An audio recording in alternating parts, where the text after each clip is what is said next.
players here. We'll go ahead and call this public meeting for the 2014-2015 budget meeting to order. Welcome, everyone. Would everyone rise for the Pledge of Allegiance, please? Councilman Slaka, could you please lead us? Sir. I pledge allegiance to the flag of the United States of America and to the republic for which it stands, one nation, under God, indivisible, with liberty and justice for all. And roll call, please. Councilman McIntosh. Here. Councilwoman Martin. Here. Councilman Slack. Here. Mayor Nelson. Here. Councilman Simmons. Here. Councilman Gibson. Here. Councilman Longcart. Here. Okay, good morning, everyone. Good morning, Mayor. And we'll go to public comment. Anyone wishing to speak at this time in regards to this budget cycle, please come forward.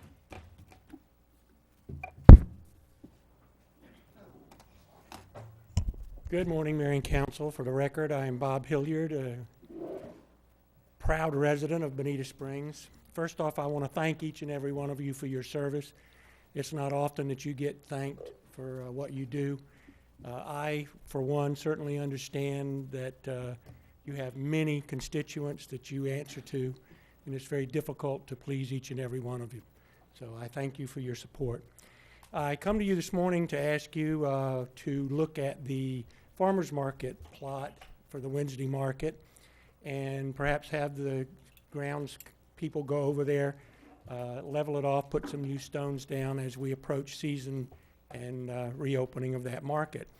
Would also like to ask council to consider putting some signage and some proper plantings on the corner there to depict that this is where the farmers market is, and it would make it look a lot nicer. Right now, when the market's not there, it's a nondescript piece of ground, and it really doesn't have a whole lot of curb appeal. So would ask for you to do that.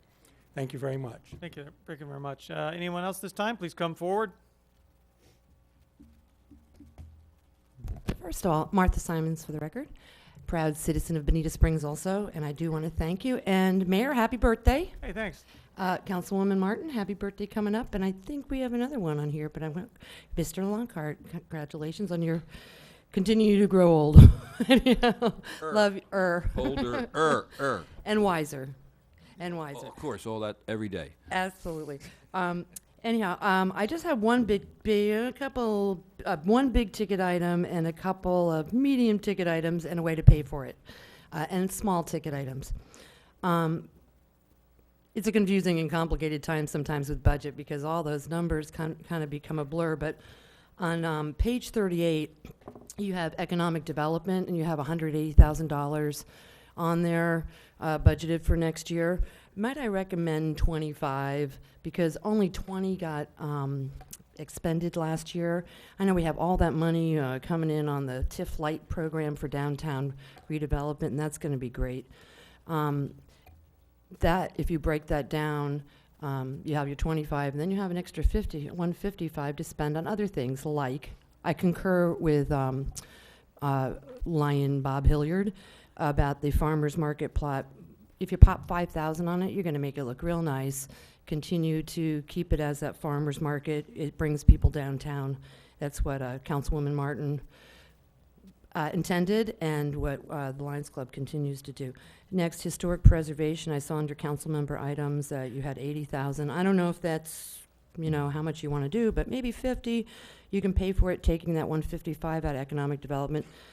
Give the historic preservation projects on page 164 and the outreach on 164 each 5,000, because I think Terry Schmidt came in and said they want to reach out and do those plaques, and they have to send letters and make plaques. So they need a little money for that project. So Kentucky Street Park for the last several years is looking not so good. It needs to be cut back, trimmed, remulched, maybe 10,000 for that. The neighbors there have really appreciated. I think when I first got on council, that was my Earth Day project, and we found a Jeep in there and tents and sleeping bags, horrible things. And it looked quite nice for a while, but it really needs some help. Columns Bonita Trail, please call it Columns Bonita Trail in your budget. It'd be great to put $100,000 paid for by cutting that economic development fund going eastward. Ecotourism does bring development. And last, I've talked to Councilman Gibson about a street lighting uniformity program our street lighting committee is doing a good job. They're putting in cutoff Cobra heads. FPL does that for free, but we have the old stuff. So it'd be nice to be able to make everything uniform on our non-gated community residential streets. Start the program at about $10,000, and you can start, like our unpaved roads.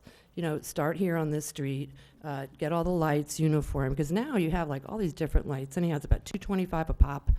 And last but not least, please make sure the median landscaping is funded. If you have to put $3 million in the budget and it's not done, and a Royal Pond for $100,000, at the last budget meeting, you can pull that out.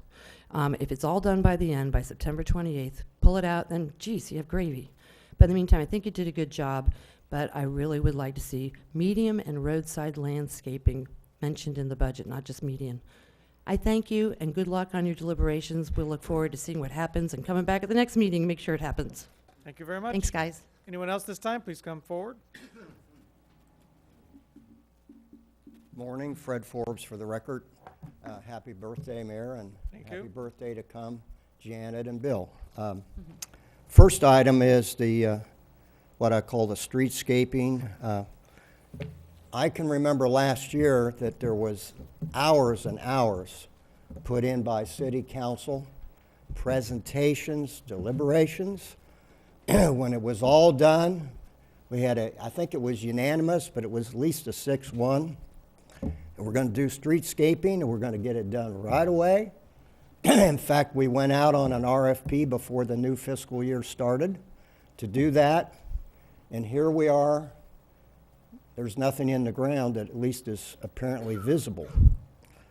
It appears that someone has reduced the amount of funding for streetscaping from the agreed upon $3 million of last year. And I think the minimum that you need is $3 million. That was what you all were enthusiastic about, and everybody shook hands on a deal. I'm a little puzzled as to why all this time has gone by and we have no explanation on why nothing's happened, but that's can be sorted out. That's number one. Another one is that, and this is one of those things where it's not anything personal, but we need to relook at the widening of Bonita Beach Road.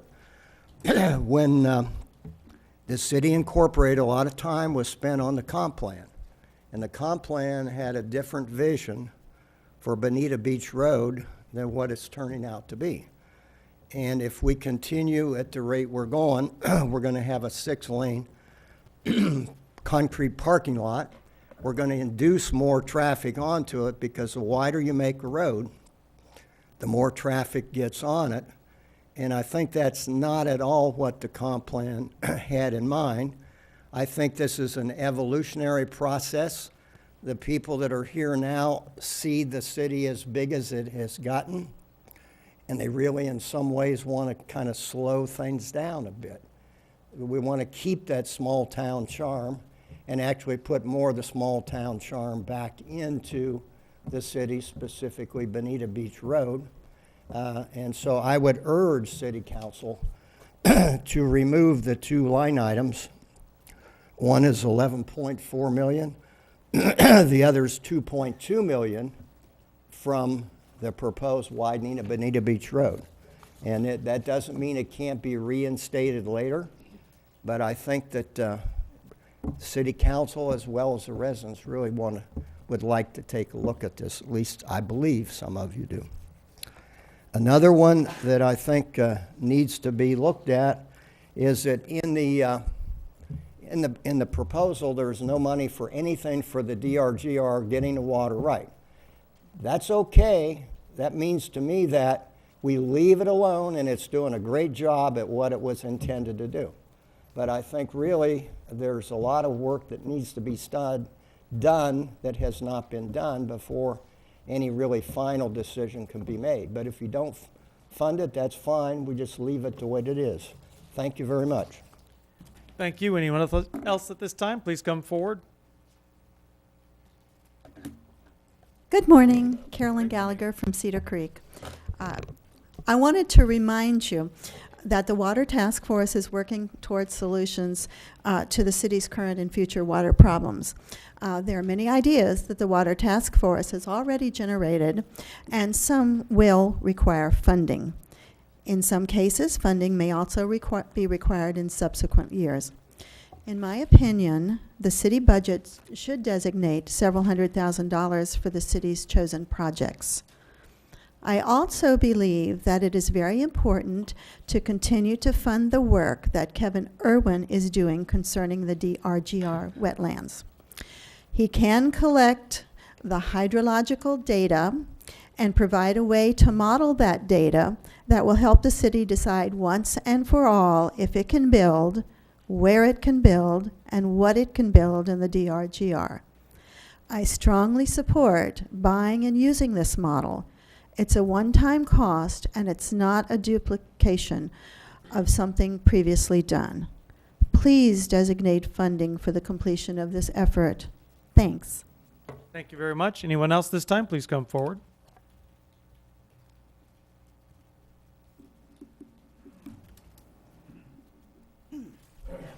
Good morning, Mayor, council members, and staff. My name is Linda Schwartz, and I've been a full-time resident of Bonita for 13 years. I would like to share a few comments and suggestions on the proposed budget. First of all, remove the millions for the Bonita Beach Road widening, Phase 3, to widen between 41 and Old 41. Widening the roads is not consistent with our vision of a walkable community that is pedestrian friendly.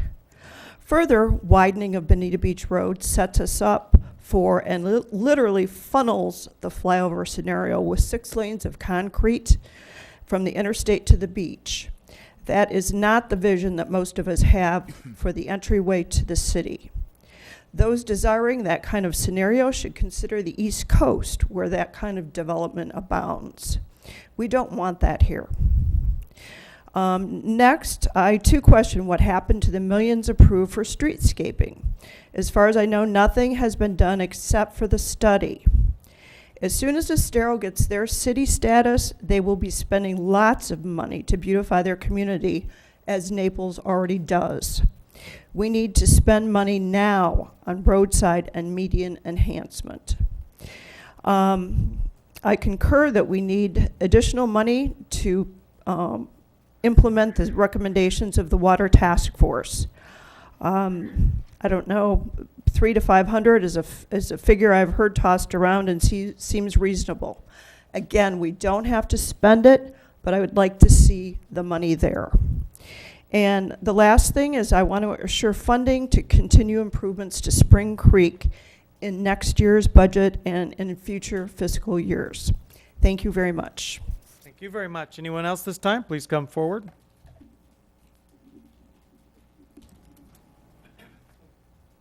Good morning. I'm Dave Gallagher from Cedar Creek. Happy birthday, everybody. Keep this short and sweet. Task Force is going to be coming out with recommendations and ideas at the end of the year. It'd really be smart of us to have money sitting aside so we can implement these suggestions. Otherwise, why spend this whole year of work without funding the activities that come from the project? That's all. Thank you. Thank you very much. Anyone else this time, please come forward. Seeing none. All right, Carl, you want to go ahead and kick this off? Thank you, sir. I'm going to ask for Lisa to give us our 5-year presentation. If I might take a second just to, if it please the council, what procedurally we'd like to do this morning, because we do have a consultant in the house that we'd like to have an opportunity to have come up as well, is that we would like for Lisa to do her 5-year plan and just go through that. I can make some introductory comments more generally about the budget itself. Then Lisa and John would go ahead and do their counterpoint presentation with the rest of it. Without any questions, if you just kind of note your questions, if it's all right with you, we could take them at the end. And then have Katie Bush up here, who is our salary consultant, who has another meeting. So she would do her presentation. The council could ask her questions about her particular topic, and then she could leave, and then we could get back to the issues of having the council ask questions about any of the presentations that have been made. Is council comfortable with that process? We good? Okay, good. With that, then, I'll have Lisa come up and give the 5-year budget presentation. Good morning. Good morning. For the record, Lisa Pace, Finance Director with the City of Bonita Springs. We are delighted to be here this year. I know all of you probably had an opportunity to look at the numbers. We've seen some really positive trends in our economy, in our local economy, our housing market. We're very pleased. I think you're seeing some positive shifts and positive revenue reflections in our pages. Page 6 and 7 are actually our 5-year financial plan. I'd like to call your attention to those pages. I know these are very busy. A lot of these schedules do have a lot of numbers, and I apologize about that, but it's a lot of data. We try to condense them as much as we're legally allowed. The initial page, page 6, is actually the general fund segment. What a 5-year financial plan is designed to do is it's designed to be a cash flow projection for the next 5 years based upon our current economic conditions and based upon our housing markets and our historical revenue trends. That being said, absent any significant economic changes, year 1 and year 2 should be fairly decent projections of where we think we would be. Year 3 and year 5 in any 5-year financial plan is very difficult to project because we are unsure of what things may change, how the economy may change. Again, a lot of our revenue projections are based on local housing market, be it a construction market, be it residential or commercial. So how we address those uncertainties in year 3 to year 5 is we complete this financial plan each year, and that allows us to update it for any changes in the economy or projections. The format that our plan follows is the first column of numbers is year 0. That's the current year that we're in. And year 1 is the proposed budget for 14-15, and that will be presented to you all in a little more detail later on today. The initial section in the general fund 5-year financial plan is our revenue.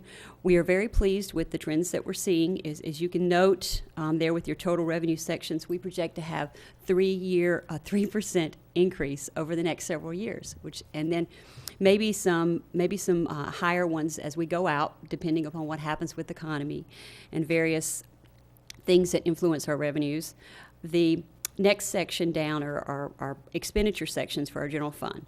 Personal services, operating, debt service. The most significant to note here is that we have proposing to you all an allocation of our transportation, operating, and maintenance cost of $348,000 from general fund. It had been previously paid by the general operating fund to the gas tax. Now, what that's going to do for us as a city is it's going to allow us to provide some additional funding for the maintenance for the landscaping program that we're putting in, and then it's also going to help us fund our downtown redevelopment plan that we have in place. There's some debt service needs that are for that. Some of that has to be funded out of the general fund. Typically from a governmental financial standpoint, it's better to use restricted revenues before general fund revenues, and that's a policy that we typically follow here. We don't know, or as of yet, if this will be a long-term recommendation to you all. We'll be reviewing it each year to see how the cash flows are coming out. What we do think is in the next 8 to 10 years, we don't see the significant road infrastructure needs that we have since the inception of the city. We only have 2 major road capital projects over the next 10 years. That is Bonita Beach Road as it stands now, and that'll be subject to you all's approval. The Bonita Beach Road next phase, and then Old 41 widening from Bonita Beach Road up to Collier County, down to Collier County limits. So those roughly are around $20 million. And to compare that to where we've been in the recent past since the inception of the city, Old 41 was well over $20 million. Both Imperial and Three Oaks were in excess of that amount. So that just gives you a gauge of how much we needed in road infrastructure dollars for new roads coming in as compared to what we see going forward in the next 10 years. Because historically, that's what gas tax has been used for. And that's why it's a valid point to mention here. Since we don't see that need as of yet, which again, we will be reviewing this each year. And it's subject to you all's approval. And we'll look and see how the trends are going with the gas tax. We know those have grown more conservatively than our sales tax. But as I said, we will continue to look at that. We think that's a good short-term solution to help us get the needs, the priorities that you all have set for us from a financial standpoint. On this page, page 6, the most significant number from a financial standpoint is the italic line that's about 3/4 of the way down the page. It's operating surplus shortfall.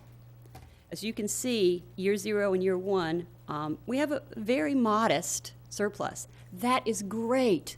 So many local governments and even state and federal governments are not operating with any sort of surplus. They're struggling with these huge deficits. So I say again, it's due to all the work you all have done as decision makers and the staff. And we do think, hopefully, the economy is going to continue to help us grow, and then we'll see maybe some more significant positive surpluses. How this schedule is designed to work, the number right after that is our prior year surplus. You'll hear a lot of talk about us paying as you go for capital projects, setting aside funds for future projects that we know are coming. We like to do that. We have historically. Hopefully that's something we'll continue because it does save us money. If we set aside money for large capital projects we see coming down the road, similar to what you do when you have a major purchase in a household or a business, you set aside funds and then you disperse them when you actually go to purchase a vehicle, a house, or something of that nature. That's what we like to do. And that's what you see happening with this line. You see our prior year surplus coming in from the prior year, and you see us expending it for the capital projects and other transfers. That final line, potential prior year surplus in excess of reserves, that is going down over the next 5 years, and that is planned to go down because, like I said, we are setting aside the money, accumulating it, and then we're expending it for its intended purpose. On the next page, page 7, this is actually our special revenue and debt service. It's basically all other funds that aren't general operating funds. These are funds that are restricted as to use. Examples of those are road impact fees and park impact fees. Those are restricted primarily to construct or expand existing roads or parks. And they cannot be used for anything else. The gas tax, those can be used for operating and maintenance of roads, and they can also be used to expand the road network. The most significant item on this page, in my opinion, from a financial standpoint, is the 4th and the 5th line down, impact fees and building fees. You'll see that as that heads out over the next 5 years, those increases are fairly significant. They're roughly about 20%. Now, again, I caution you, those are based upon what we've seen in the last several years, and the trends that we were hearing may continue. Again, we'll look at these, and if that slows down or somewhat, next year, those may reflect differently. But those are restricted, and those can only be used for certain projects or certain debt service related to projects. You'll see that we've put in here just under that, the downtown redevelopment area. Very exciting. We're setting aside city funds, the amount that's noted as ad valorem tax. That is the city setting aside their growth from the downtown redevelopment area. Under that, the Lee County's participation. These are based upon prior year millage rates. Now, we know that may not be what's actually implemented, but with each budget draft, we'll implement any changes that you all may decide to make to the millage rate or that Lee County does. As you can see, we're very excited. Year one number for Lee County participation, again based upon last year's millage rate, the prior year millage rate, is roughly $148,000. That's very exciting. That goes into helping us fund the downtown redevelopment project, and it was an exciting partnership that staff was able to put together for you. The operating in this page is actually the building department operating, as well as some of the gas tax expenditures. That's where you'll see they've been transferred here. Again, this schedule actually is kind of the opposite of what we saw in the general fund, in that we think if the construction market holds out, the economy holds out, we could see increases in the restricted funds heading forward. Hopefully, that would mean that we would address any capital projects that we have, any major projects that would qualify for this, any needs that we have. And I did want to point out, the last item on this page is that Bonita Beach Road future phases. That is the third line down from the bottom. There's a detailed footnote on this. This is an interlocal agreement that we entered into with Lee County to fund future phases of Bonita Beach Road.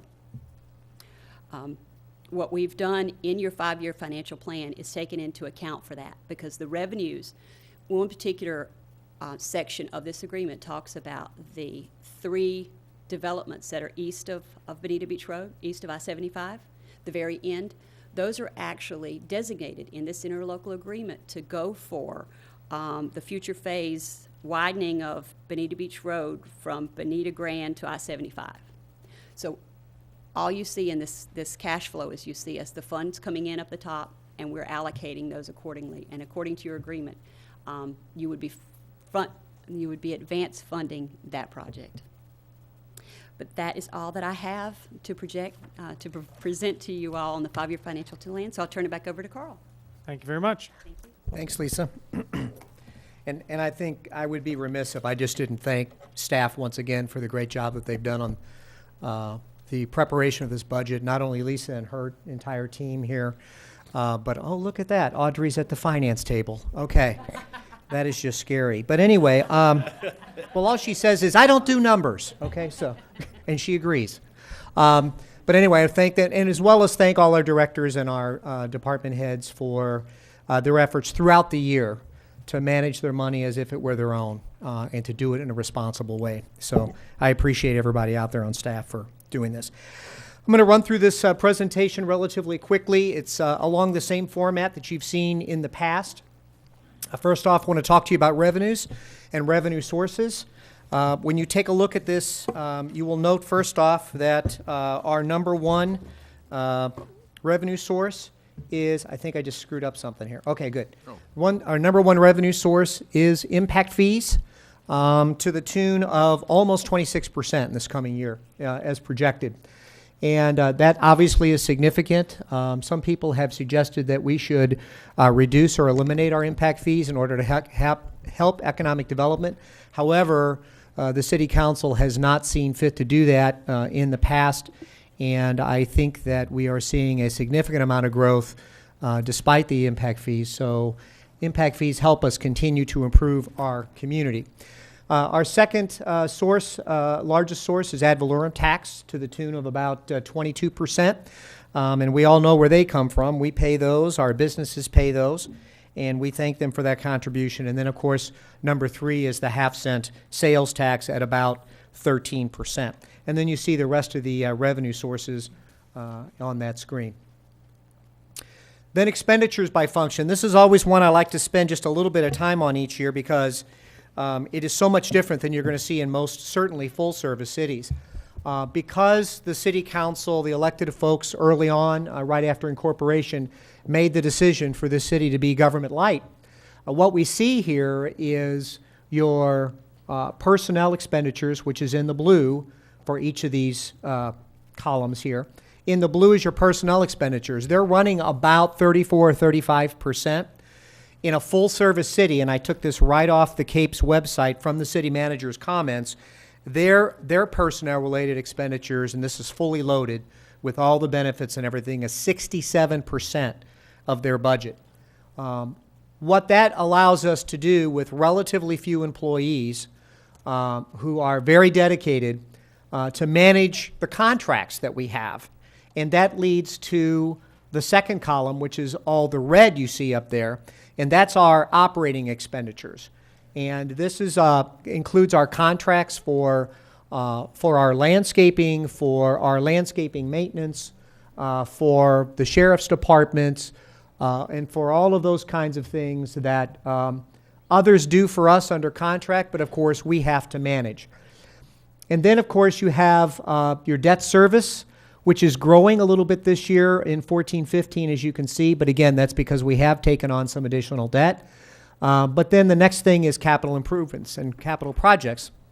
And capital projects are not something that you have to fund. It's because you want to fund it, because they're typically improvements to our community. And we are in the very fortunate position to have funds to be able to do that on an ongoing basis. Back in the days where we had the severe recession, a lot of cities were cutting capital projects down to nothing because they just had nothing to fund it with. So we're in very good standing there. The property tax value citywide, you've seen this before. We've just added on the last column. I don't know what happened. Ta-da! All right. I didn't do anything to make it come back. You will see how it grew through the 2000s up to 2008 and started to drop off. Again, we were fortunate. As you can see, 2013 was the trough. It's the bottom of the bowl, and it's where we're starting to see the assessed values go up again. And, of course, we are seeing that growth in our projected ad valorums, as well as on the next slide that I'm going to show you. But I just want you to note 2013 being the lowest point, and then we have what that means to our downtown redevelopment area. We fought hard to make 2013 the base year for our redevelopment area, because any growth in that area, regardless of whether we had something to do with it or not, was going to come into a pot of money to help us pay off the debt through the agreement with the county that we have. So in 2013, for example, we had a base of $272 million in the redevelopment area, and that's the capture area. In 2014, we saw a 3.5%, or about a 3% increase in that. So the county actually wrote us a check to go into our debt service fund of about a little over $30,000, and we appreciate that. The numbers that have come in now this year indicate that that redevelopment area between 14 and 15 has grown by 13.85%. Now remember, when we did our projections, and the county was a little sketchy on this, but when we did our projections for this, we projected 5% a year. So we're doing very, very well. And what this means in terms of dollars is that what happens is they'll take the 2015 number of $320 million, subtract off the base at 272, and that difference is what the county's millage will be applied to. And my calculations indicate that that'll be a check this year for about $196,000. So we're hoping it continues to grow, especially as we see some improvements in the area and additional private investment. So we're excited we're coming along that well. This here is just a comparison of the millage rate to the rollback rates for years actually since our incorporation. And then allocation of the total tax bill. And we're very proud of this because traditionally, and we remain this way, the city of Bonita Springs, a part of your tax bill is only 5%. So when a lot of people take a look at that dreaded lower right-hand corner of the tax bill, and whatever that number happens to be for you individually, the city of Bonita Springs only represents 5% of that. Full-service cities, you could expect that number to be as high as 20 or 30%, all right? Now, granted, we have a separate fire district from us. We've got special districts. But as you can see, if you take a look at the education, that's 47% of your tax bill is related to education. And then, of course, Lee County takes about 29%. Now, that concludes that portion of it. I just want to say that a couple of things. Number one, remember that we continue to try to ease pressure in the general fund, because that's mostly where we're going to see impacts on millage, ad valorem, and those kinds of things. And so we try to keep that pressure off the general fund, and we do that by periodically reviewing the kinds of expenditures we have, especially in public works, where those types of projects or expenditures can be paid for by some other funding source than just the general fund funding source. And gas tax is a great example of that. And so what we have done is worked deliberately to pay as much from other funding sources other than ad valorem and other general fund sources, sales tax and those kinds of things, so that those funds are kind of freed up for other things. And you'll see that continuing in this budget. I would also like to point out to you, if you take a look at one of your summary sheets there in the budget, out of 21 functional areas, almost half, 10 of them, are seeing reductions in their budget requests for 14-15. Okay? Most of that are capital improvements, so they could well be a one-time reduction. Additional capital improvements in the year after that might see increases in those. But again, because your department directors do the job they do, we're seeing reductions in almost half of those functional areas across the general fund. Now, these reductions, what do they amount to? Well, in terms of dollars, and I'm talking gross dollars now, that's almost $800,000 in reductions in the general fund based on those reductions requested by those departments. And that's a gross number. Now, there are some departments that are going up in their requests this year, again, mostly because of capital requests. But the bottom line is that you take those increases out, the net decrease to the general fund in those reductions is $450,000, and we think that that is significant. Reserves, again, as Lisa mentioned, the reserves are where we save for a rainy day, we save for a disaster, which means it's rainy plus wind, but it's a disaster. We also save for future projects, all right? Because again, even though we've taken on significant debt and we have a funding partner in the county for the downtown, we don't like to get into debt. In fact, we count down the years where we can pay debt off, right, Lisa? So we're 8 years away from paying off the major debt that was first taken on back when the city was first incorporated, and we refunded that debt a couple of years ago at a significant reduction in interest expense and interest rate. So we continue to do that, but please understand the allocation that we have presented to you for those reserves are at your discretion, not ours. We're making recommendations, but whatever you would like to do with that, please take a look at those should you feel it be necessary. And then last, I just want to respond to a couple of things that I heard this morning from the public. And first off, I want to assure everyone that the median landscaping includes the right-of-ways through the planned parts of the city, our major commercial corridors. But you can't just throw trees in. I mean, you can do that, but we'd rather take a little bit longer time and actually have a plan that makes sense and that the council buys into. And that's why you've seen Chris Busk in front of you a couple of times in the last year, as well as Matt Feeney, our Public Works Director, giving you an idea as to what's going on, what's taking so long, and what we're hoping to accomplish.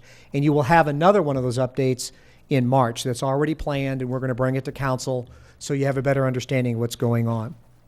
We would expect for planting actually to start this fall, and that's what we're shooting for. Carl, you said March. We're actually going to have one next month, right? Yeah, August, sorry. August. You mean next month's not March? I thought you said March. I thought this was February. You said month, I'm sorry. All right. March. August. I meant we were marching on. Yeah. Okay. Nice. All right. So there's been no reductions in the funds. What was approved by council is approved by council. That's what will be spent.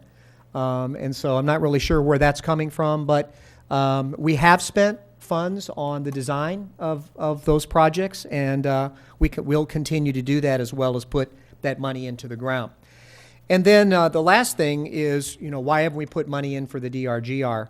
And we don't want to be premature. We don't want to look like we are presuming what's going to happen out of the Water Task Force, and so, or what those recommendations will be, or what the council will actually do with them. So we have not funded anything coming out of the DRGR or for the DRGR. It's not a signal that everything is fine up there. What it is just that we're not prepared to make that recommendation at this time because we don't feel we have enough information.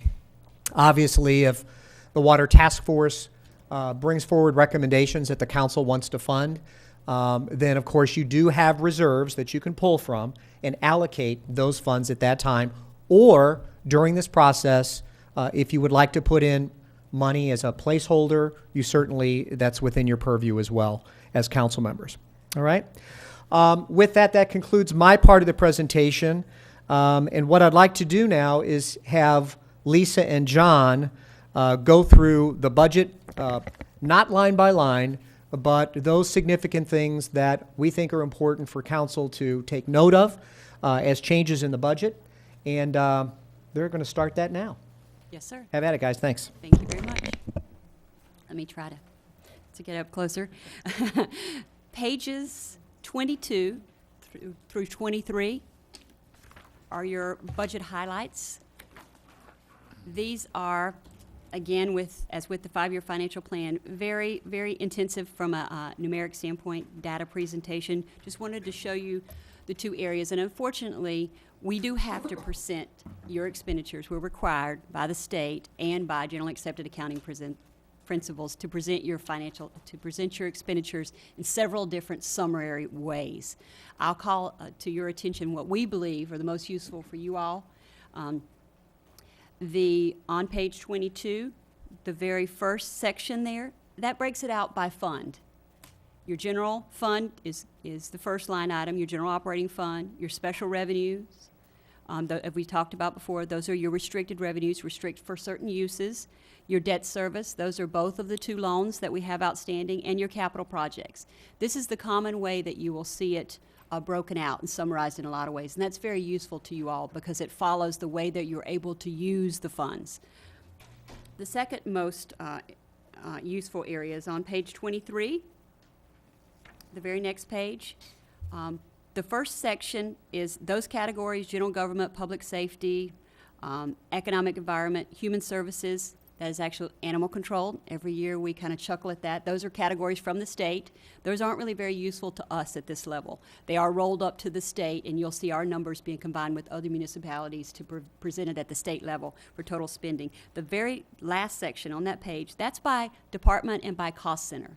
Those are very useful to us. You can see what your individual cost centers and departments are doing, which we find, this is what we present to you all monthly. You guys receive an email monthly, everyone does. It goes on the website.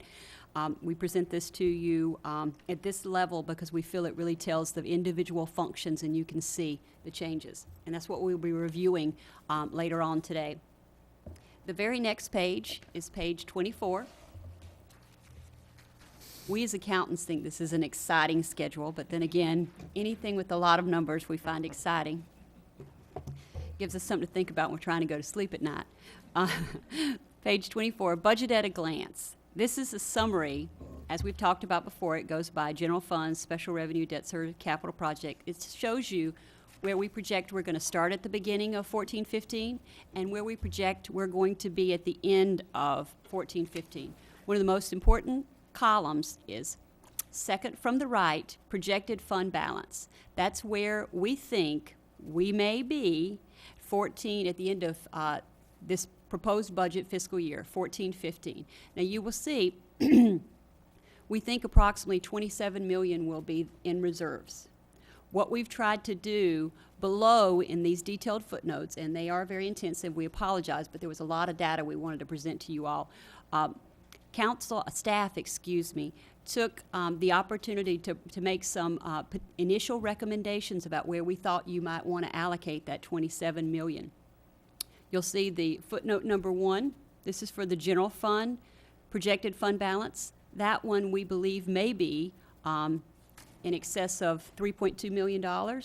We've listed some categories there based upon direction we've received from council and other things, you will see that there is one line item, and this is for future years, not for this year. This is not budgeted for 14-15. This is just for where we think you may want to use the reserves going beyond 14-15. There's a line item called Water Quality Projects Implementation. That's at a little over 1.3 million. These, as I said, and below that, you actually see the next footnote, number 3. That's a special revenue projected fund balance. There are various categories listed here. What we'd like to have today and throughout this budget process is feedback from you all about how you feel about this allocation. Is there something you'd like to see here that you don't see? Is there something increased, decreased, something of that nature? This is you guys, you all telling us where you think you'd like us to be in the next few years. That being said, the last column to the right is net differences. The last several years, there have been quite a bit written in the media about us operating at a deficit. We do not operate at a deficit, as we've talked about. These net differences are negative numbers, but again, they're planned negative numbers where we've set aside money in the previous years, brought it forward, and now we're just expending it in this year for its intended purpose for whatever we've approved, the projects we've approved. You'll see we've taken the liberty of making some notes about how that money is being spent and what is generating those negative numbers, the majority of which are capital projects. You can see under footnote number 2, down at the bottom, it is actually to the right. That's the detail for the general fund net difference. Our revenue less expenditures is a positive number of $884,000 approximately dollars. That's very good for local government, very good. Then we take off our debt service for capital projects. That's paying our fixed amount that has to be paid in debt service every year, and we still have a positive number. That's operating our day-to-day operations of the budget at a positive, at a surplus, not at a deficit. So then the items that drive the negative number follow that, and they're the capital projects. That's part of your landscaping. Part of the $3 million is in here.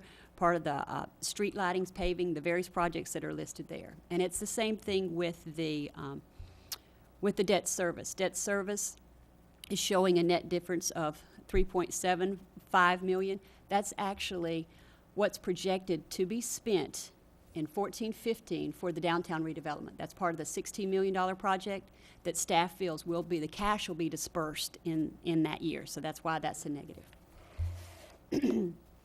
Page 25 is the next page. This is what we were required to present by the state as a budget summary. This will actually also be the format that everyone sees in the newspaper. You know, when we go to do our 2 legal ads, 2 legal hearings we're required to do in September, this is the format that has to be put in the newspaper. So that's why we present it to you all now. If anyone would like to go over and review it in detail, it is required by the state. And that being said, I'll turn it over to John. Before we get on to the general fund, I just want to ask you to bring your attention back to page 22 for a second, upper left-hand corner.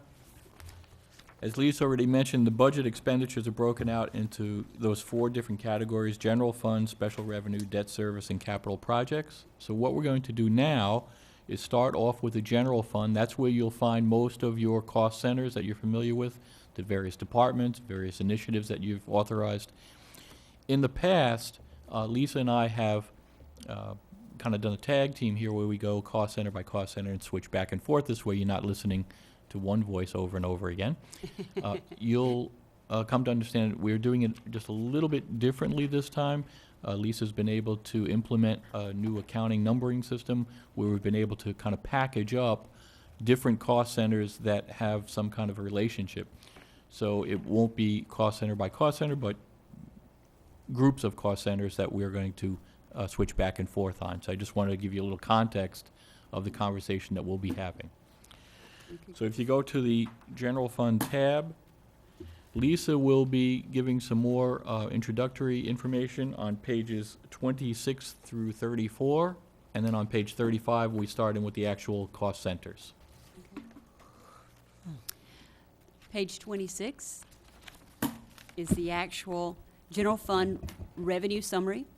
This gives you a detailed breakdown of the various revenue categories.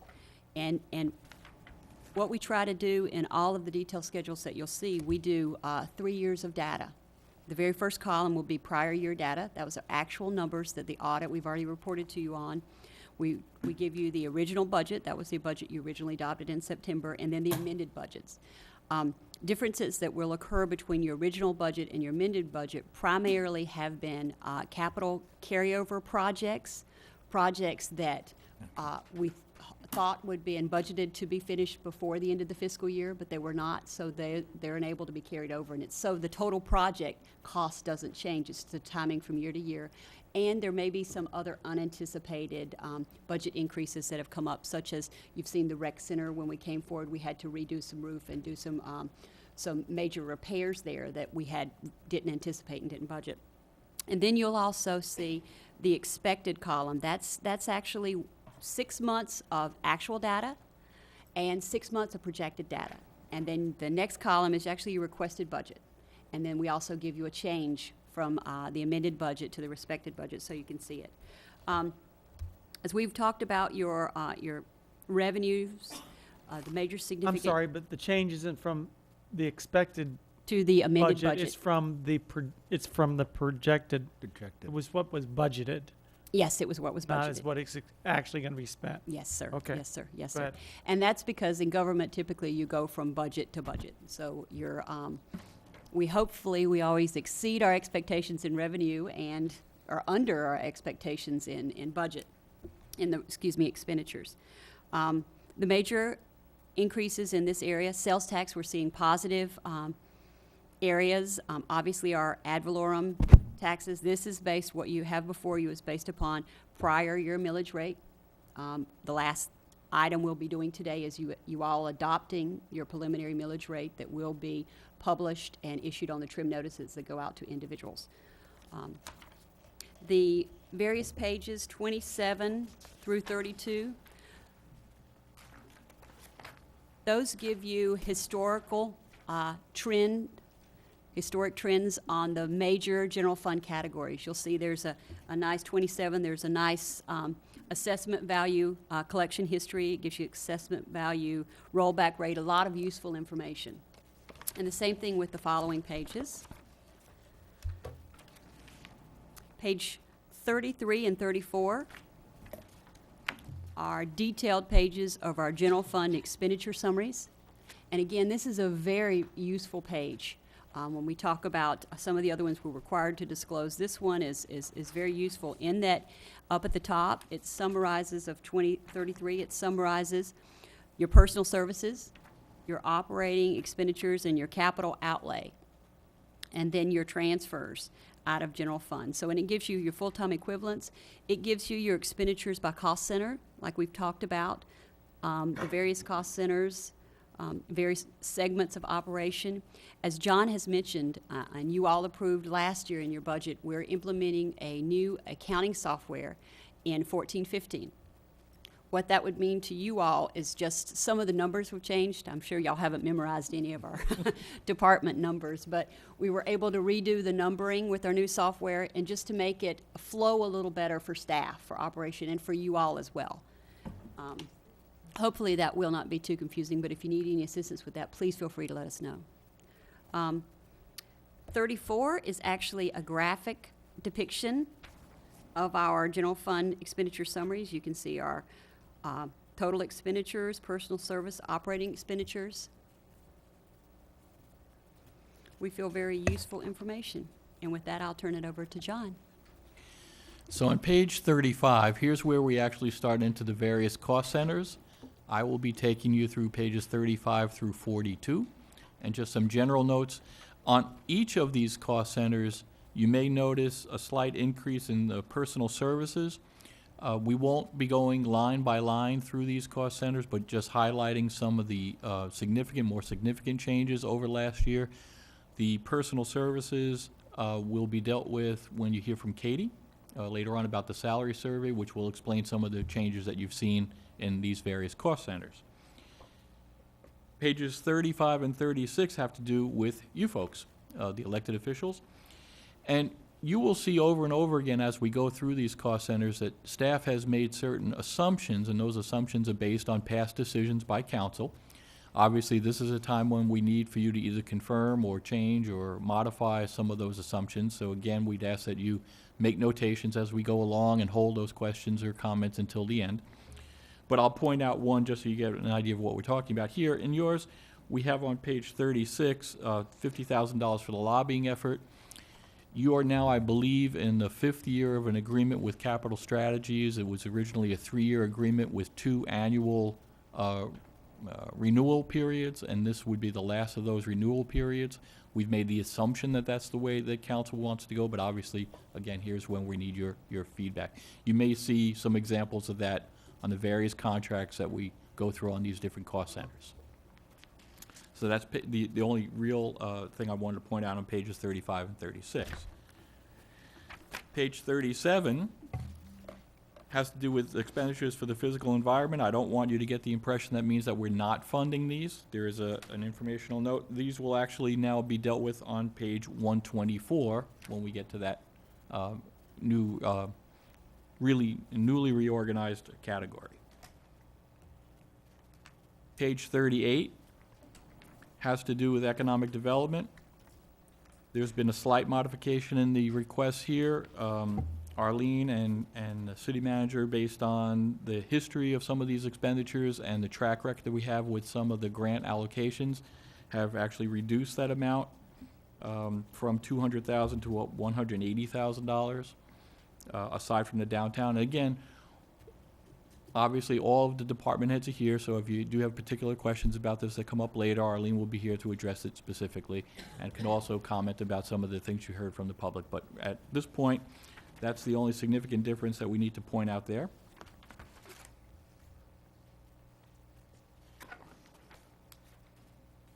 Pages 39 through 41 have to do with the city manager's cost items. The only thing of significance here that I need to point out is that we have once again added 2 line items, professional services and contractual services, in the same amount as previous years, and that allows Carl, obviously, the ability to, as things come up that were unanticipated, to draw in from the outside world particular expertise that we may need depending on what the issue is. That kind of flexibility allows him to make those decisions without having to come back for a budget amendment or a change or request to council. And in the past, that's worked out to great advantage to us.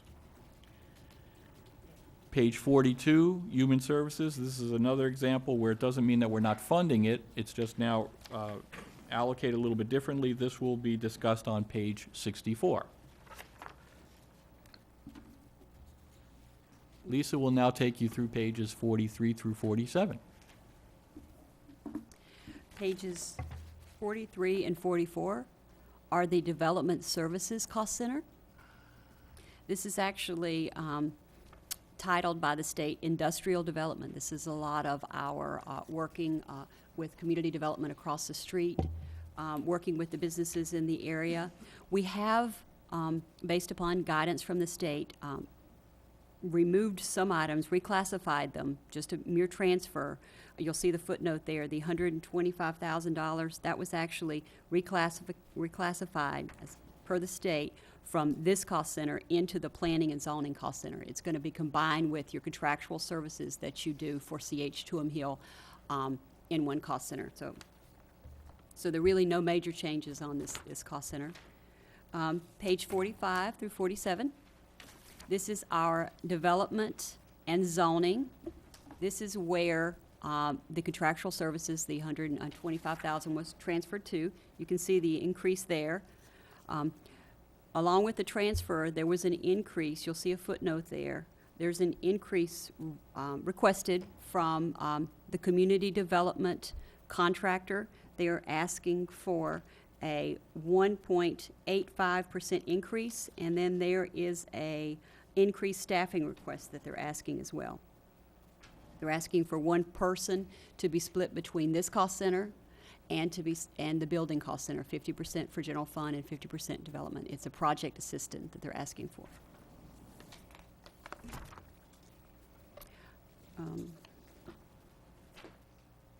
And that takes us back to page 48, where John.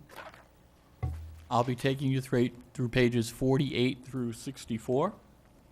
On page 48, you have the allocation for public safety. That is, the bulk of that is for our agreement with the sheriff's office for enhanced protection. There is one significant change I want to point out there, and that is that you'll see an increase of approximately $46,000 for salaries for the deputies and sergeants. This is based on a proposed 3% increase at the county level for the sheriff's office, excuse me, for the sheriff's office budget.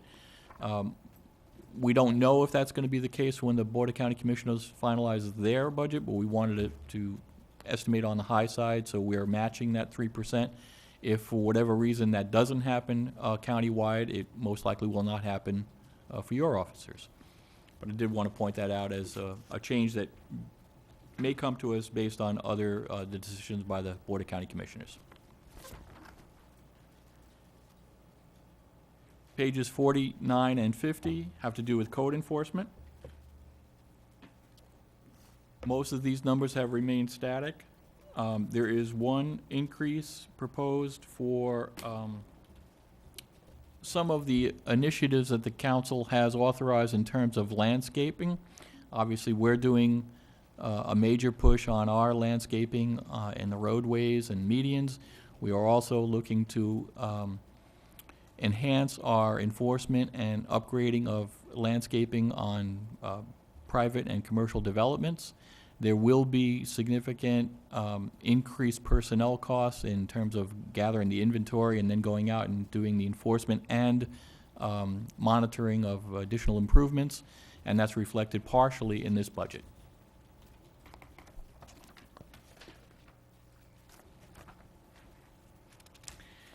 Pages 51 through, I believe, 55, has to do with our IT department. Again, most of these numbers in terms of operational costs have stayed the same over year to year. There is one significant decrease that I need to point out in terms of capital projects, but that was not unanticipated. As you know, in this last fiscal year, we implemented the upgrade of the phone system. That was significant. That was over $65,000. So that represented a fairly significant expenditure in capital improvements. We are, if you just looked at glance at this budget, it looks like we're downgrading the importance of capital improvements for information technology. We're not. Jose has some pretty important projects in mind for this upcoming year, just not to the financial magnitude that we had in the past with the phone system.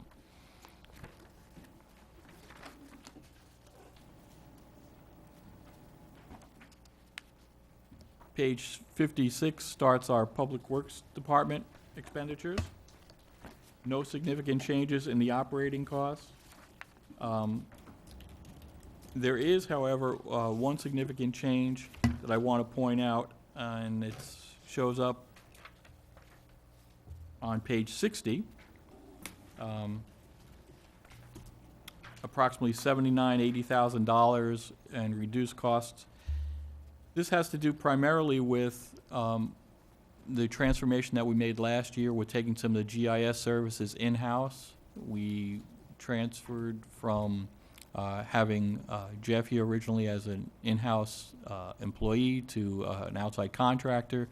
When that relationship ended, Matt was able to incorporate almost all of those activities and operational costs in-house at a significant savings. We do have consultants on board to help us with things that we can't control or produce on by ourselves. But basically that transformation has been very successful.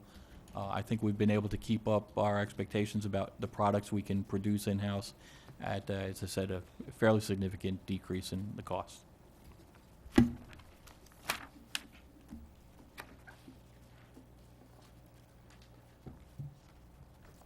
Page 62 has to do with emergency preparedness. Again, these numbers are a little bit different than they have been in the past. We've taken this cost center and pulled different pieces of it that had showed up in different places. For example, some of these operational costs had been included in City Hall. We've now moved those over and tried to identify which ones have to do with our emergency preparedness, for example, generator costs and operational costs, upkeep and maintenance on the generator. So this is something that we continue to work out and try to fine tune, but we think that allocating it this way and identifying this way should make it easier in the future.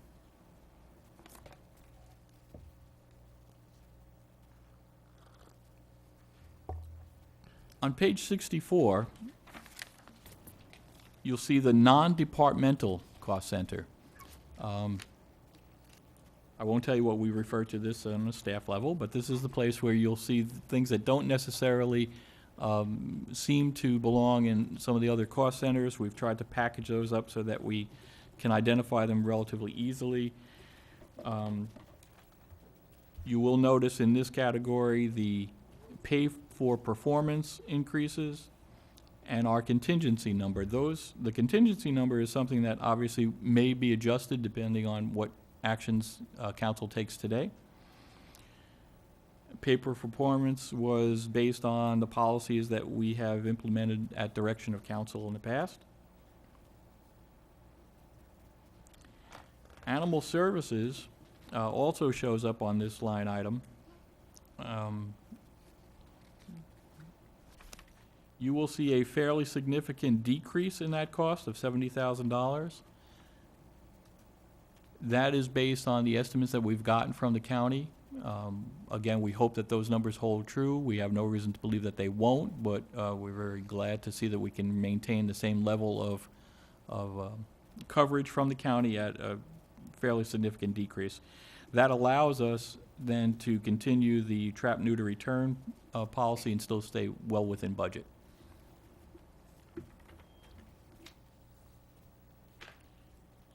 There was mention before about I'm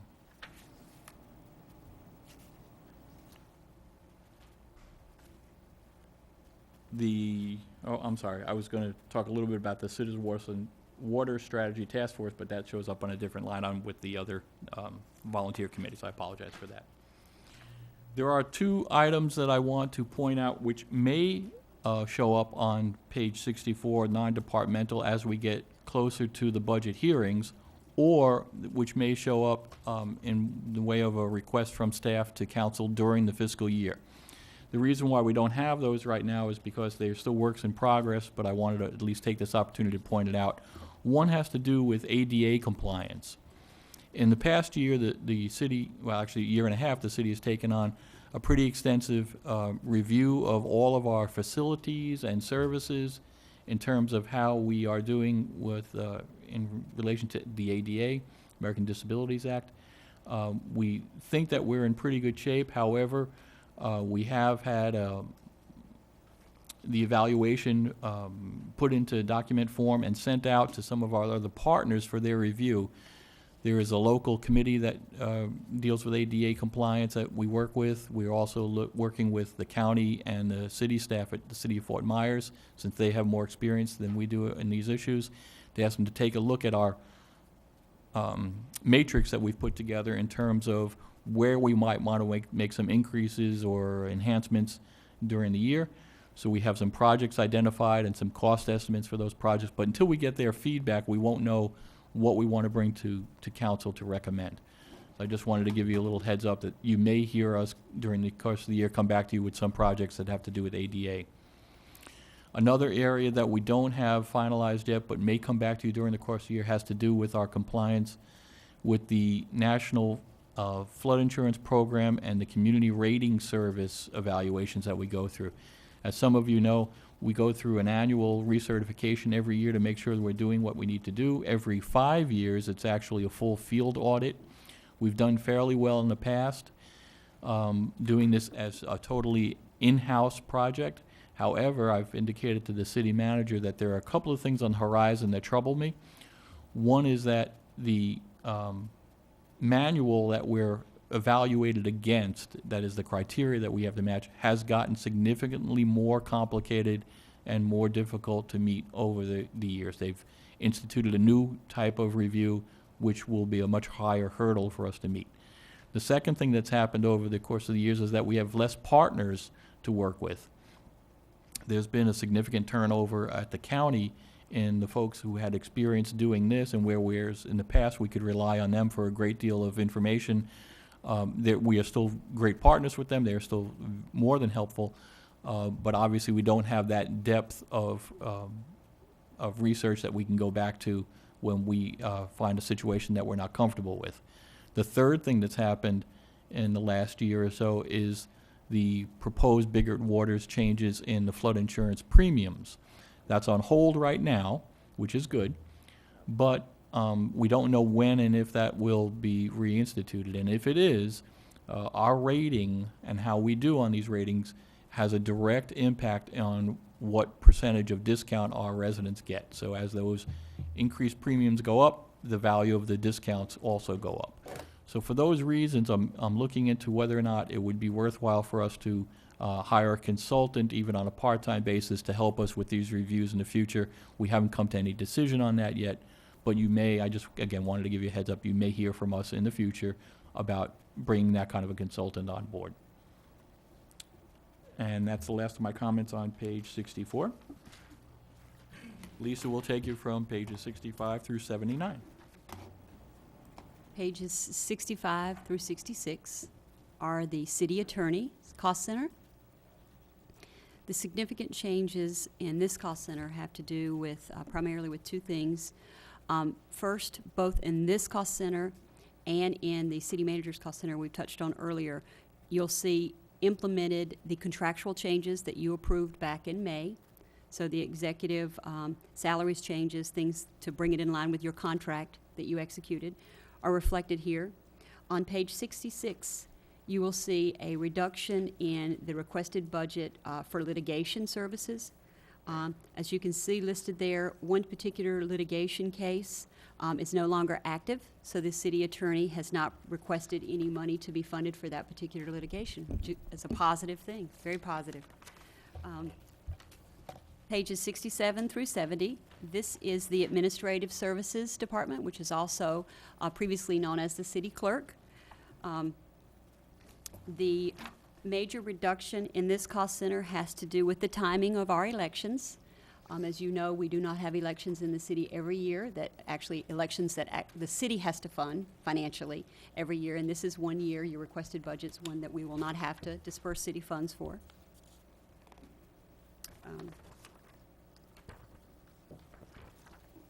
69 through 70 is your City Hall Cost Center. Again, that's under Administrative Services, under the clerk's office. There are really no significant changes there to note, except for repair and maintenance. I believe they've asked for a little additional funds in that one. On page 71, this is your Human Services Department. We do not foresee any significant changes and requests in the Human Services Department.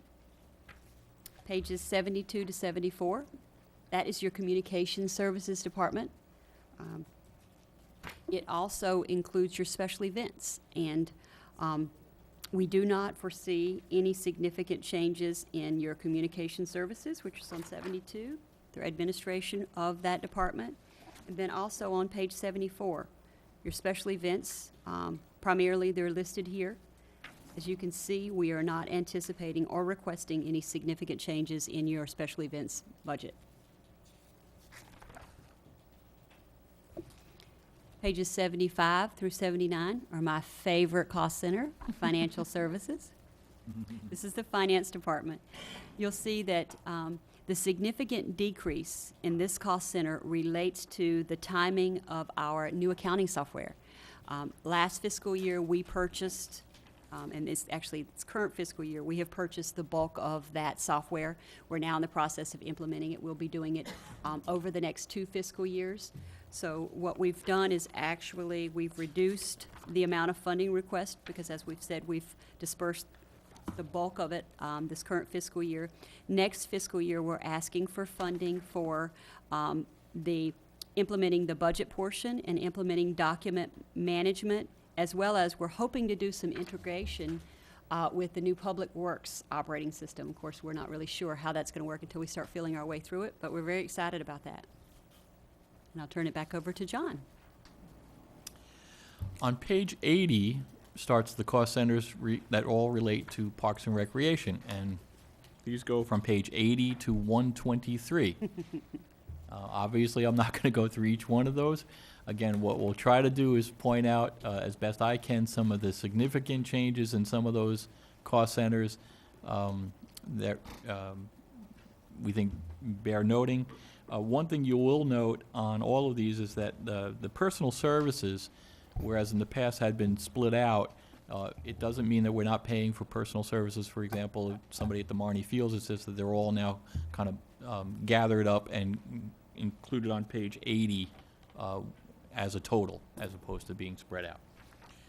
Other than that change, though, again, if you have further questions later on, the department heads are here. Nicole is here to answer specific questions. But what I'll attempt to do is to point out some of the changes in the requested budget from year to year, starting on page 84.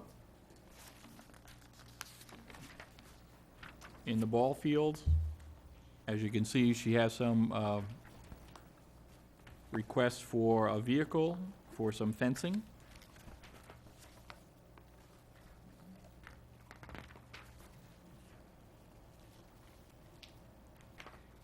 On page 88, at the community pool,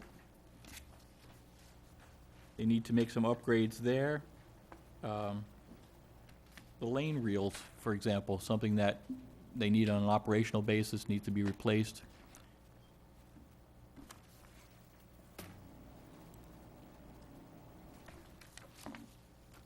A new item that you'll see on page 97 is the dog park, formerly the Mayhood property. We'll obviously be having to add some maintenance obligations there as that park comes online sometime during the year.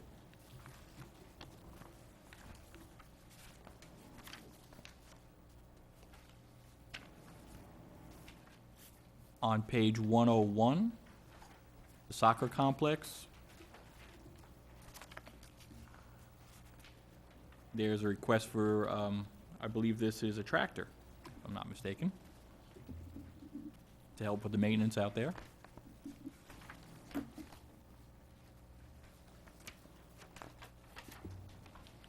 Most of the other numbers in all of those various locations that Nicole has broken out for us don't change significantly from last year.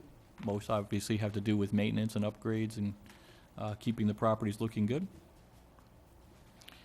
That takes us through page 123. 124 has to do with your boards and committees. This is the different volunteer groups, and again, there aren't any significant changes here, but I did want to just reiterate what Carl had indicated previously, that the Water Strategy Task Force does have a line item. You had originally indicated to staff that you didn't want to fund that, but that we would come to you, I as liaison would come to you as the task force was doing their work. We did request some funding. You did grant that funding. That was $25,000, which was used for one of their consultants. As the task force developed some more either recommendations or requests for funding that they need for their work, we'll be bringing those back to you. But again, the recommendations that are going to be coming from this group have to do with potentially policies on one hand and actual projects on another. The policies may not, in fact, relate to any financial changes. They may. Projects probably will, but we didn't want to try to anticipate before they had done their work what those would be. And even if you look at the projects that may come to you in terms of recommendations from the task force, a significant number of those projects will not be or may not be city-related. For example, the recommendation that came to you just a meeting or so ago about recommending that the Water Management District move on some of their projects that could help water quality within the city. Won't have a financial impact on the city. So again, for a variety of reasons, we didn't want to presuppose what the impacts of the work of the task force would be. we do have the line item there, and obviously we can plug that in either now at your recommendation or during the course of the fiscal year. And if I might, John, just to remind the council as well, is when you take a look at the budget at a glance in the front, there is that line item for water quality of about $1.4 million. Some of the recommendations from the task force, should they come along and council choose to fund them, that money is allocated and sitting there ready to go, should you wish to take it from that source. That takes us through the end of the general fund.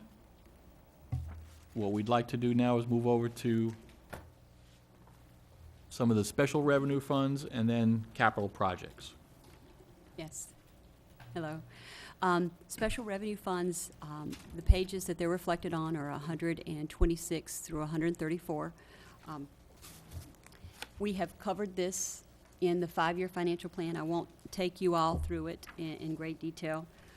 Page 127, I think is very useful. We were trying to put more comparative schedules in the budgets documents for you all and the documents we send out to you monthly, so you can actually see all your special revenue funds there, basically 3 years of history, somewhat, be it actual and some projections. But on page 128, you will see the increase in transportation total of $352 approximately $1,000.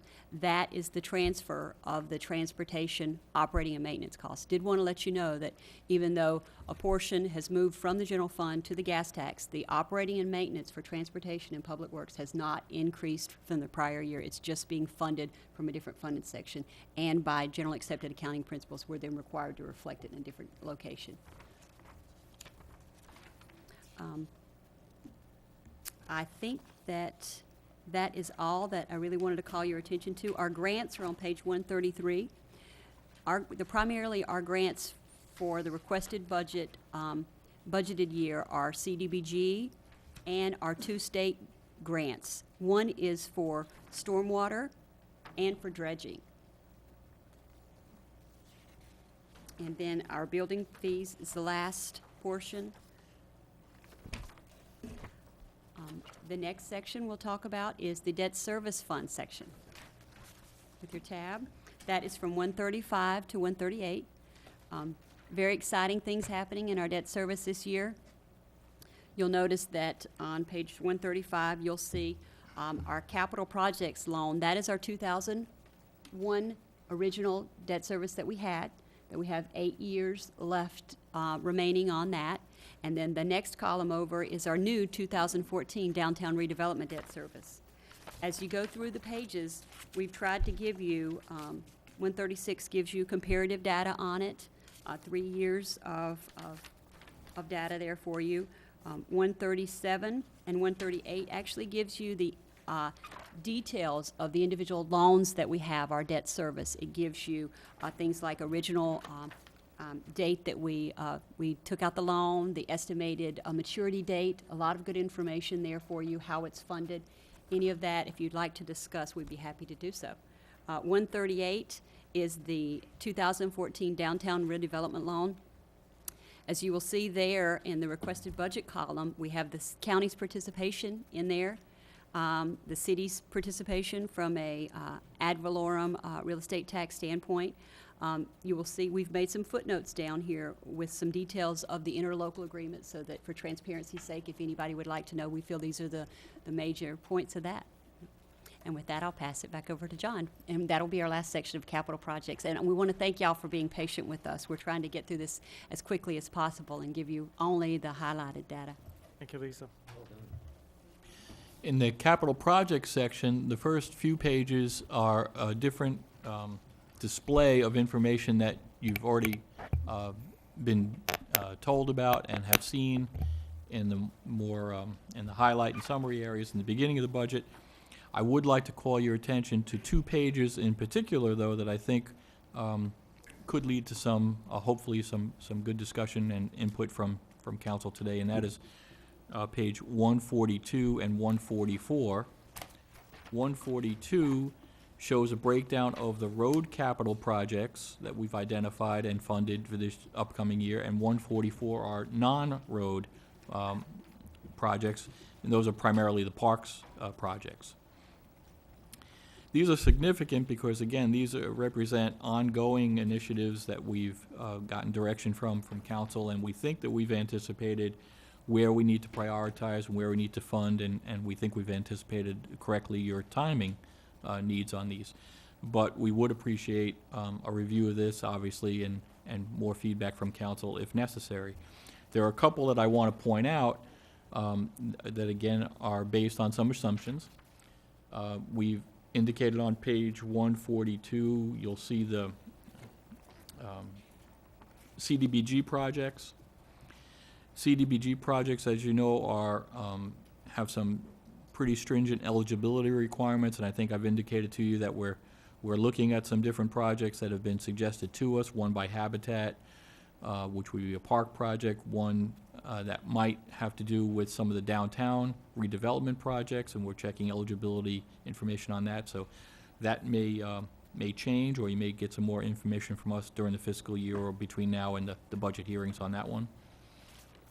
You'll also see on this page Old 41 South, and again, we've talked a little bit about that project already. That is a very significant project in terms of cost, having to do with the improvement to Old 41 down to the Collier line, but it has been pushed out a few years based on conversations that we have with various partners about where different funding might be able to come from.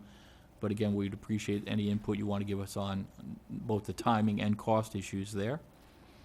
The Arroyo Pond project shows up on page 142, and that has to do, again, with whether or not the city's going to go ahead with taking over maintenance of the FDOT pond, including some immediate upgrades and enhancements to the pond situation, and then an ongoing maintenance obligation. On page 142, you'll also see a reference to the unpaved private roads project phase 3. As you know, we're in the ending stages of phase 2 of that project. We hope in the upcoming fiscal year to wrap up all of the remaining private unpaved roads for one last outreach to those owners to see if we can't go in and improve those roads during the upcoming fiscal year. And we have allocated budget figures to that, although that number could change significantly depending on the kind of response we get from the remaining street owners. On page 144, a couple of things we wanted to point out. Osprey Park, there has been some talk about whether or not the city would go ahead and take over that property on Hickory Boulevard as a city-maintained park. If we were to do that, funding may have to do in large part with arrangements through TDC, although the details of that would have to be worked out.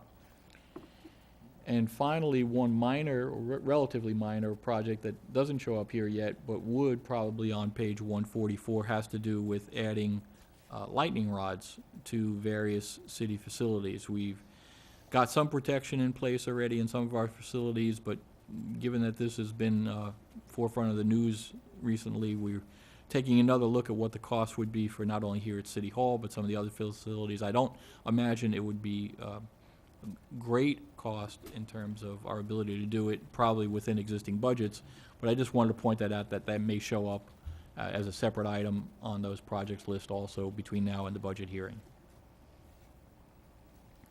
I think that's probably all of the highlighted items I wanted to bring out, but obviously looking for feedback from council on all of these items if you think it's appropriate. There's been some mention about the capital improvement plan. Do you plan on going over that in any detail? Is that something that's appropriate? That's next. Yes, that's next. Okay. You want, okay. On pages 145 through 146.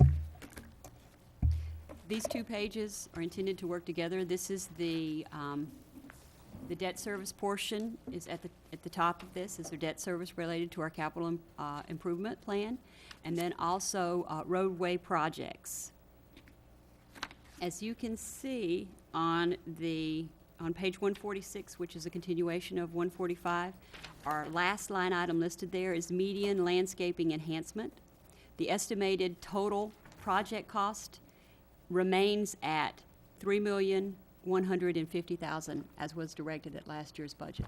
I believe some of the confusion from various data that's out there has to do with the fact that staff doesn't feel that they can spend all of that money in this current fiscal year, so a portion of it's being allocated to next fiscal year. Now, you all can talk to staff about the timing of that project, and as Carl said, we can get into detail about that. But that's the way, and how these capital improvement projects are set up and how they're designed to work, similar to when we talked about the 5-year financial plan. It's on a cash disbursement standpoint. Yes, we want to get it done, but staff looks at it as when they think the cash will actually be dispersed for these projects, and that's how we map it out over the next 10 years that are here. So that's why you see the timing differences. You'll see that on 145 Shangri-La, it's about midway down the page. Staff does anticipate the bulk of Shangri-La will be completed before September 30th from a cash flow standpoint. There is a portion, $511 approximately $1,000, that will need to be dispersed in 14-15. We had, I believe someone had spoken earlier about Oak Creek dredging, and maybe it was Spring Creek, I'm sorry. The right under road capital projects, the first 3 line items have to do with what we call physical environment. There's implementation of the stormwater master plan. Funding is requested there. Spring Creek restoration, funding is requested there. And then Oak Creek dredging, funding is requested there. And you will see that one, we anticipate getting a grant from the state for $250,000, and we anticipating having to do some match with that project. Total project cost for that, estimated total project cost is $285,000. We also have Abernathy Felts Stormwater. Again, we think that's going to be state funding of $250,000. And under that, we have some flowway restoration. That would be the city funding that at $25,000. The main thing to remember with a lot of our physical environment, stormwater, water quality projects that we do, we're limited on the funding sources. If it's city money, the only funding source it's qualified for is the general fund. It's not qualified for any of our restricted funds. That being said, we hope to get grants, and we see that we are getting some grants, which are really great to help us in those areas that we need, but I did want to point that out to you. The next pages 47 and 48 are actually our capital improvement projects. These are all capital improvement projects in the city that are not road or physical environment. So you'll see up at the top there's our downtown redevelopment project at total estimated project cost $16 million. That cost has not changed from what was presented to you in last year's budget, but you will see the estimated disbursement of those funds are out over the next few years. Again, staff is here to talk to you about that in detail if you'd like to know how they arrived at those figures. You'll see our beach renourishment project. We think that's going to be completed before the end of this fiscal year. And you'll see what we're doing here in the next 10 years is based on council's direction. I believe there's a resolution in place. We are setting aside money each year to set aside funds for the beach renourishment when it comes due again. So another exciting initiative council has taken and we're following. Under that, you'll see all of our needs and requested needs for our various park locations. We've tried to summarize those by the different locations themselves. You'll see the recreation center improvements. The most significant request in that area is our fitness room expansion. Again, staff is requesting that. They're here. We can talk in detail about that a little later on in your question and answer section. We're requesting some improvements in the pool landscaping, and also to replace some locker room floor that needs to be replaced. In our Riverside Park improvements, we have a couple of requests for artist cottages repair and painting, and some band shell resodding. Down under our Bonita Springs Soccer Complex in the current year, we're requesting a completion. I believe this is the final phase for a resodding of our soccer fields there, as well as some to enhance the dumpster enclosure. And Marnie Fields, not the final item, Marnie Fields is being requested $30,000 in landscaping. The Bonita Springs River Park, our final park item that's being requested in 14-15 fiscal year, are Riverside Park improvements, a continuation of that. Now, I would like to point out to everyone that I've talked about what's requested in the 14-15 year budget, because that's what will be put into effect right away. But the following years are also important for you all to look at, and be sure you provide staff input with what you'd like to see. If there's something here you'd like to discuss in detail, or if there's something that's not here that you'd like to discuss, we look forward to getting your feedback. And I believe I can pass it back over to Carl if he has any closing comments, but that should complete our staff's presentation of the detail of your budget. Good. Great. Thank you, Carl. Yeah, thank you, Lisa. Thank you, John. At this point in time, what I'd like to do, as council realizes, a part of our numbers here, and in the whole scope of things, probably not all that significant, but I think it's important for us to talk about funding of salaries and loading those salaries with benefits.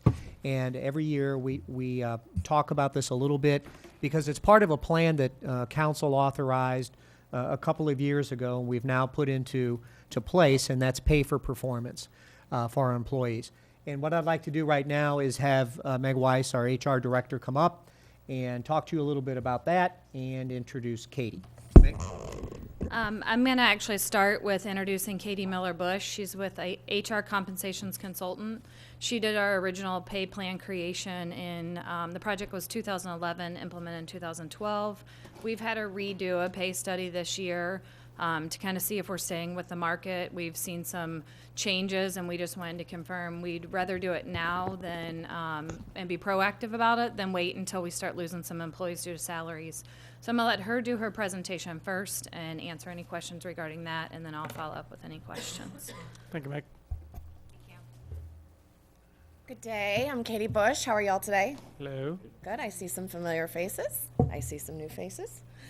I wanted to walk you through at a very high level and be available to answer any questions that you have about pay plan updates. That one? That one? Okay. So we started this project actually a few years ago, as Carl said. Back in about 2011, the city asked that we take a look at job descriptions, internal equity, so how jobs are aligned internally, and then also to look at a labor market that was representative of where you compete for talent in the local area.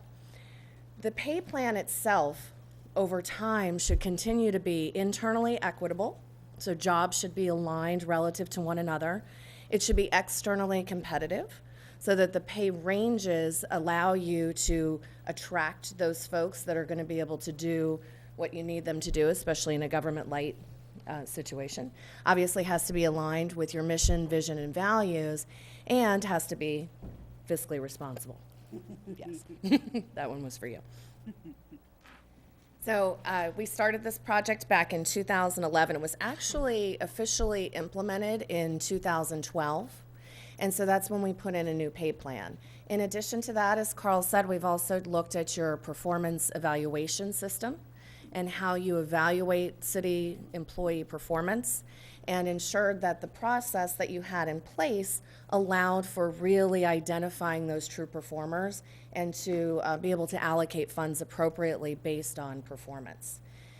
One of the things that we recommend for consistency is that every other year you evaluate the labor market.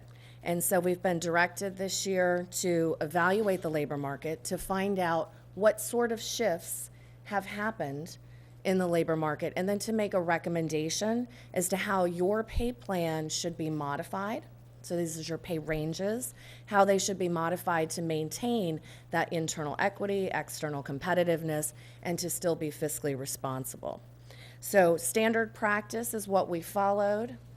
To be consistent, we look at the same organizations that we've looked at in the past. So this is to track how other organizations in your area have modified their pay plans over time.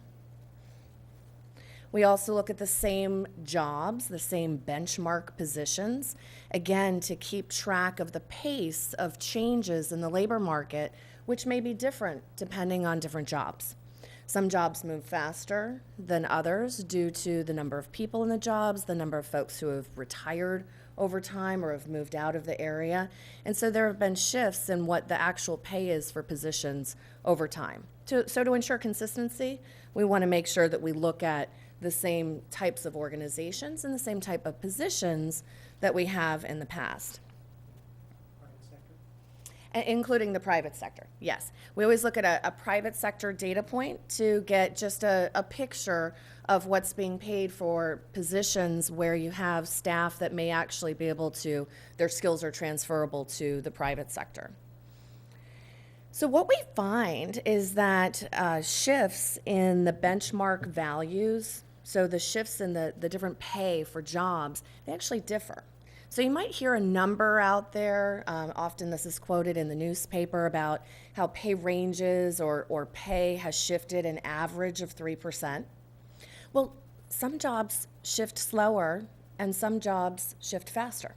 And so what we want to look at, to be fiscally responsible, we want to see what are the actual changes in the value of the benchmark. What do I need to pay as an employer for specific positions? Some jobs have not shifted by 3%. For different reasons, due to skill set changes, folks moving out of the area, or different sorts of recruitment issues, some jobs have only shifted in the 1 to 2%, while others have actually kept pace faster in the market. So they've actually shifted more than 3%. So what we want to do, again, is look at, for consistency, the whole picture again, and then make a decision on what's best for you as an organization. And so generally, we found that most jobs have shifted. We did not see a shift in the director level position, so we wouldn't recommend changing the pay ranges for that particular level. Most employees fit within the pay ranges. When we originally ran these numbers, it looked like there might be 15 employees, but it's actually less than that, which is good. So it's 7 actual current employees, and then also with some open positions, it equates to about 10 jobs. Because the pay ranges have shifted, you still have some people who are over the max of the pay range, but not as many as you did before. So it's possible now for some folks to actually get a pay increase where they wouldn't have been able to earlier. The pay range shifts you see here range anywhere from 1.7% on pay grade 7 to pay grade 5 at 9.3%. So instead of shifting the ranges, all ranges, by the same percentage, we look at the actual value of benchmark jobs in those pay ranges, and then look at how those jobs have actually changed, so that your proposed pay ranges at any given point in time represent a true picture of your ever-changing labor market. So you've got 7 employees would need their pay increased to minimum. So that means that you have 7 current employees who are in pay ranges where their pay is already at your current minimum, and that minimum has now increased. So in order to move them into the new pay ranges, that cost would be roughly about $15,000. And then if you start using the new pay ranges come October 1, you can use those for recruiting purposes. And then ultimately, based on pay for performance, folks would move in terms of, or get pay increases based on their performance.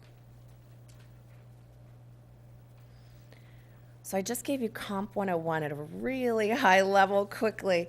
Any questions while I'm here? Council, you have any questions? Yeah, go ahead, Steve. Just how do you, you do look at part-time employees also in the study? Yes, all positions. All positions. Okay, Steve? For those are employees who are over max, That's not their fault. I mean, that was before we had a system in place, and we were paying as we thought it should be paid. And we haven't done anything to change that pay, but are they eligible to receive performance pay as well if they're over max?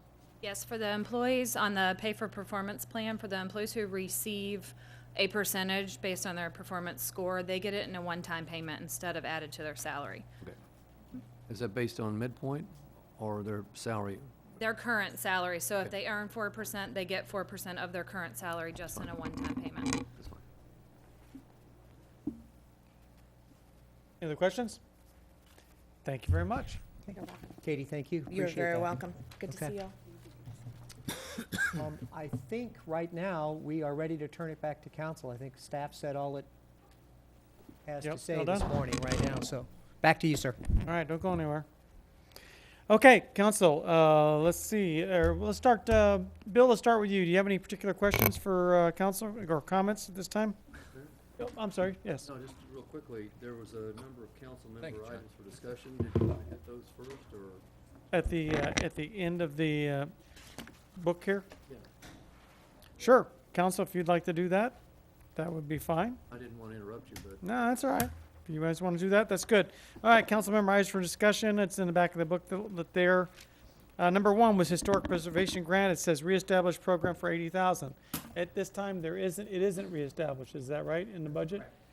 And so there was a request to do so? Yes, Janet? there was. The Historical Preservation Board has asked me as their liaison to bring that forward. That program did stop when the economy forced it to kind of stop, but they would like to bring it back, and they really feel very strongly that there are some contenders out there. There's, as Terry mentioned when he was here, most of those historic buildings are made of wood, and wood tends to rot and go away faster than others. So if we can help someone save a building, and also, you know, it does tie into downtown because most of our historic structures are in the downtown area, and I think that this program and getting it back off the ground would actually be very positive in showing council's commitment to historic preservation. Okay. Whether or not the money's used or not is one thing, but it's important that it's there.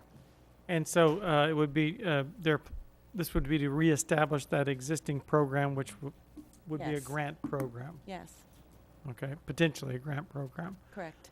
Council, what's your view on that? I'd Yes, like to Bill. make a motion to approve it. Second. Motion to add that, and there's a second. Thank you so I much. suppose. Any discussion? Roll call. Councilwoman Martin? Aye. Councilman Sakta? Aye. Mayor Nelson? Aye. Councilman Simmons? Aye. Councilman Gibson? Aye. Councilman Longcart? Aye. Councilman McIntosh? Okay, lemon tree. Can I just add a brief editorial note on that? The Sure. Historic Preservation Board has been talking about this for quite a while, and I know will appreciate your actions. One of the things they're going to do is they recognize that the grant program that we had in place before, which we really kind of took over from the county, needed a lot of work. It was very cumbersome. It was not very user-friendly. So one of their initiatives will be, based on this action, is to take a look at that grant program and almost start from scratch in terms of how to actually help people be able to take advantage of this in a not as cumbersome a way. So I know they're going to be looking forward to that. Thank you. Good, thank you very much. Thank you so much, Council. All right, lemon tree lot, landscaping upgrades to make it part of our park. We don't have a plan at this time for a particular use for that lot, or improvement use. Is that right, Nicole? And so I guess this is just to put a line item in there to do some improvements or to make a proposal or to May I? create a, what? Can I? Because that was my thing. May I? Janet? Can I, please? Well, yeah, I thought next I could time put your explain name on it. Well, I then could I'll know who to explain what talk I to. was asking for. You know, and I was surprised to see Mr. Hilliard from the Lions Club here this morning. We have not had a conversation about this, so I think great minds were thinking alike on this, is that when the market is not there, you drive downtown and it's just a gravel lot. And it is a city property, and it should look like it's a city property, and some palm trees around the perimeter would offer some shade for when the market is in effect and the folks are shopping there in downtown. The market was created as an economic development driver to bring people downtown, and it has succeeded in doing that. It brings folks downtown every Wednesday, and it does a great job. I've been asking, he brought up the sign, I've been asking for the sign forever. I asked for it before. Council doesn't know this because I didn't do it at a council meeting, but I asked for this before we even updated our sign ordinance, and it wasn't done. And then our sign ordinance came in, and I've gotten pushback and kickback, and I'm frustrated. All we were looking for in my vision for a sign was that because if you drive by downtown when the market is not in effect, it looks like another empty lot. And I think that it's a positive note to have a sign there that says that seasonally we have a farmer's market here. I think it's a good thing. It's something that we should all be proud of, that we have the market, but there's no sign. So, yes, I would love to see something happen there, and I'd love to see my sign go up saying that we have a market there. Okay, so your proposition would be to have some money put towards doing a sign there? A sign and just a little bit of landscaping to soften it and make it look like the beautiful Riverside Park that's right next door. Mr. Okay. Mayor, if I might. Sure, go ahead. So on August the 12th, I believe is the date, there's a workshop set for downtown.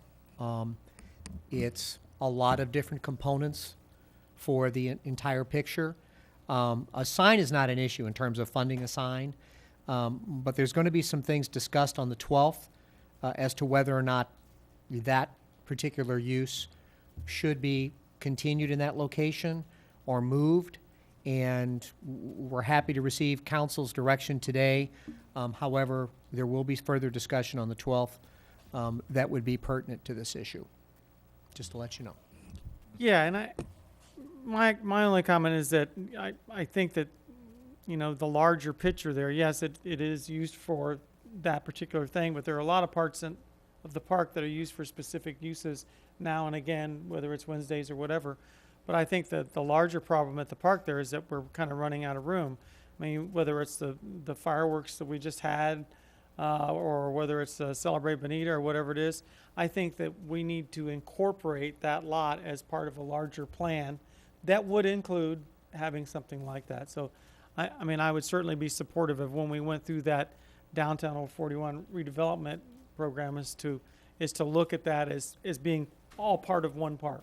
Right. You know what I mean? But since we are doing budget, it's like I would like to have the security of knowing that, yes, council supports that this will get done. And the sign will go up. The sign's going to go up. Okay. Okay. It's just, Funding for landscaping at this point.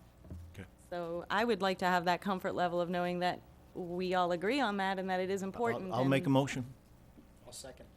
Then the motion is to Put the sign up. put a sign up And landscaping. And landscape. and landscaping. How much for landscaping? Huh? How much for landscaping? How much would you like to do? Well, when we put it on the list here, I thought maybe we'd come back with a number from someone saying, well, that this sounds good, but, you know, I'm gonna say maybe, okay, placeholder. 10, please. 10,000? Yeah. Okay. Let's start there. Thank you. And so it's just a sign and landscaping, Mm-hmm. nothing else. It's going to remain a dirt parking lot. At this point, until I guess Till we the have August this 12th. workshop Yeah. and Okay. figure it out. It would Okay. be beautiful if it were paved and, you know, Are there puddles on the with property? paver stones so that they are I beg your pervious. pardon? When it rains, is it becoming a sort of like Downs Avenue? You know, there's holes. No, staff did a great job at one point of leveling and putting in some gravel, so I think that it works still that way. But I mean, if we're going to talk about the future of it, then, you know, putting pervious paver stones would be great out there instead of asphalt. Well, You know, and- something and that- I have no but that- objection to putting a placeholder there. I just Right. want to point out to council that Right. when you look at that south end of the park there in the context of expanding the park, that whole thing could change. I mean, it really could Right. change. That parking area is really So awkward. I'm looking for some perimeter, so we're not, you know, put a Again, couple of trees in. It's again, I would hope that before you start putting trees in, you look at the thing in the context of the the tire in, because you may end up deciding that that shouldn't be parking in there anymore. That should be opened up as more park, and the parking should be someplace else. If you really look at this as an expansion of the park, so. And that will be discussed August 12th. And that would be discussed August 12th. We don't so. have to really do anything until August 12th. Absolutely. So the placeholder, no big deal. So there's a motion and a second to put how many thousand? What would you say? $10,000 is placeholder for landscaping and a sign. Any other discussion? Roll call, please. Councilman Slakta. Aye. Mayor Nelson. Aye. Councilman Simmons. Aye. Councilman Gibson. Aye. Councilman Longcart. Aye. Councilman McIntosh. Councilwoman Martin. Aye. Okay, item 3. Whose item is that? It's me again. Janet, It would you is. like to talk about that? I would. And I just think that it would be a good idea, and it doesn't have to be done, today. I'd like to know what could be our funding mechanisms to maybe start something like this, whether it is a percentage of millage that automatically goes into funding for land acquisition for green space. And when I say that, I'm also talking about that this could tie into what the Water Task Force comes out with, that we need to have some land to hold water, but we need to have a funding source and a way to do that. Are you talking about the Bonita Trail? You talking Pardon me? about the I'm Bonita sorry. Trail? Oh, I'm sorry, I skipped one. Okay. Yeah, sorry, So- sorry. So I skipped one, I'm on the next one. Conservation Fund. Oh, Sorry. so you, That was what I just blabbed about, but I'll go back. Bonita Trail. All right. Obviously, like to see that continue, and it is Cullum's Bonita Trail. If we can get this finally going eastward, I know that we've been banging heads with the county for permission. If I can just give a little update on that, it's actually fairly positive news. The county 2020 folks that we've been dealing with, because it is primarily 2020 land that's out east, were actually not opposed to our continuing the trail. Their only hesitation in giving us permission, because that's what they gave us for some of the other land, their only hesitation was that they knew that eventually they wanted to pursue the possibility of rehydrating some of the natural flowways in that area, undoing some of the Kiel Canal infrastructure and doing a more natural reflowing. And of course, they didn't want to give us permission to go ahead and spend money about putting in a hardened structure and a fixed path in what might change. So again, I appreciate where they were coming from and not being able to give us permission to move forward because they knew that some other things were possible. Now, two things kind of come together on that now, which I think could be an advantage to us. One is the work of the Water Task Force, because one of the recommendations that I think you're going to see come out of the task force is just that, rehydrating some of that natural flowway there around the Kiel Canal. So now you have both the county and the city articulating an interest in doing that. In the meantime, Matt Feeney has also had conversations with the folks up at the county, partly in natural resources, partly in some of the other departments, about the work that they do jointly together for NPDES. And Matt has been proposing that could be something that we do for water quality benefits, where we would get credit under the NPDES. The county is now aware of that, and their folks are fairly excited about that being the possibility of a joint project. I don't know if funding for those kind of water quality projects would come internally or whether or not we'd look for grants for that. But I guess what I'm saying is that as that whole momentum builds towards doing something tangible out there in terms of rehydrating, that gets us that much closer to being able to figure out where we could put a trail. Because obviously once we know what the plans are for the rehydrating, we'll know what's left, what's available, and the idea of using whatever land is available then to put in a fixed trail. Again, we know the county would support it, they just don't want us putting it in a spot that's going to be underwater. So it's probably a year or two out because we'd have to look at the rehydration project first. But I'm pretty confident that once we know what that's going to be, and if that's going to be, then the idea of extending the trail becomes that much easier to do. Awesome, that's great news. But in the meantime, since we're waiting a year or two out, is there any thought process of working on the trail on the other side from Carpenter Lane? I know we can't go under 75, but some of the most beautiful sections of, along the river are over there. So is there a process or a thought process of maybe starting that section? The problem with the section that's west of 75 is that we still had some gaps in land that we owned or controlled. Okay. Some of it obviously would be by easements by the property owners, some of it would be actually under our control, and there were some significant gaps, but we can take another look at that and see where we are and see if the climate has changed in terms of working with some of the property owners to get access. Right, because that would be awesome, because we have that beautiful little park, Carpenter Lane, and it seems it's very underutilized. And I think if we added the part of the trail to that, it would be awesome. Okay, what would you like to do, Janet?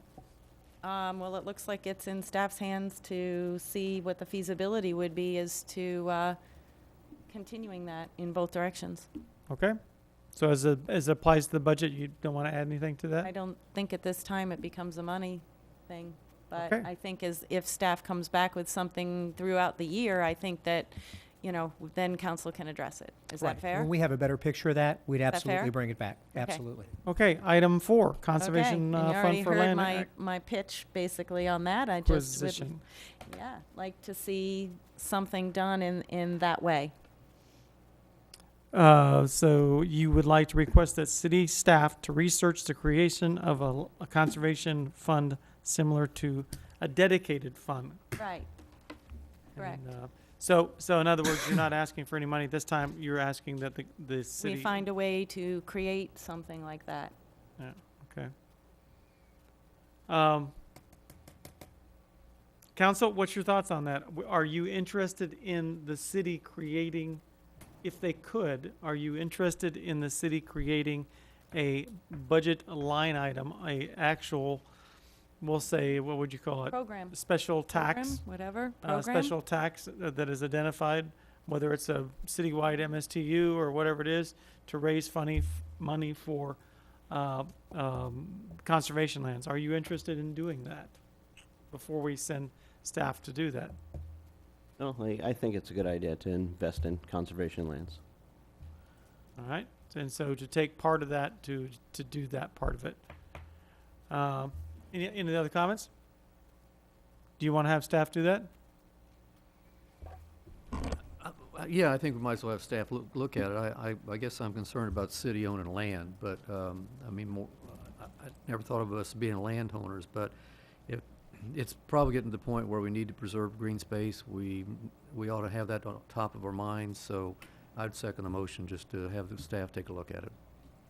There's a motion and a second to have staff look at in the future. It wouldn't be in this budget cycle, I don't think, right?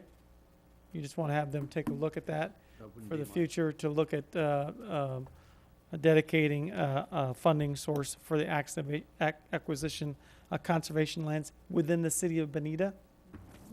Okay, and I guess part of that would be to identify lands that would be part of that, right? And that ties, like I said, that ties also into some water quality issues that, we need holding areas and we need rain gardens and things like that, and that also could be used for that. Okay, there's a motion and a second. Any other discussion? And the motion is to just have staff look into this, right? Okay, roll call. Mayor Nelson. Aye. Councilman Simmons. Aye. Councilman Gibson. Aye. Councilman Lockhart. Aye. Councilman McIntosh. Councilwoman Martin. Aye. Councilman Slakta. Aye. Okay, number 5, beach acquisition, or access acquisition and parking.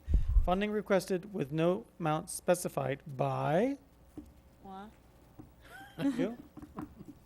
Hey, I've been busy this year. Well, we talk about this all the time, that's just going away. And I think this becomes one of those things that if there's an opportunity and I see somebody else has something down there with, that wasn't mine, for land acquisition with water access, and I think that ties right into this, that, this becomes more and more important as we realize the vision that we all do this. I think that it just has to be said right now by me that I have not had my vision questioned so many times this past year since I was a candidate. And when I was a candidate, everybody said, well, what's your vision for the city? Well, it was out there, and everybody knew what my vision for the city was. And I'll tell you, this year, with all the stuff with Beach Road and with the DRGR, I've never had my vision questioned more. So this is where this comes from, that, I think as we grow up as a city, that conservation land and land acquisition and beach access for our residents, and water access is truly, truly important. Yes. If I may. I'm not sure I understand what you mean, purchasing the accesses at Not the one, not taking like the county's ones, but as property becomes available, that, we take a look at it, that, that we need to have more, try going out and parking at our little beach park, that north access, The cars are practically up on the grass trying to get in there and Yes, it's take free. advantage of parking. It's free. So, that was just, one of those things to put on the wish list. Well, I agree. I've had this conversation with Carl to his horror. My horror. Yeah, actually, to his horror.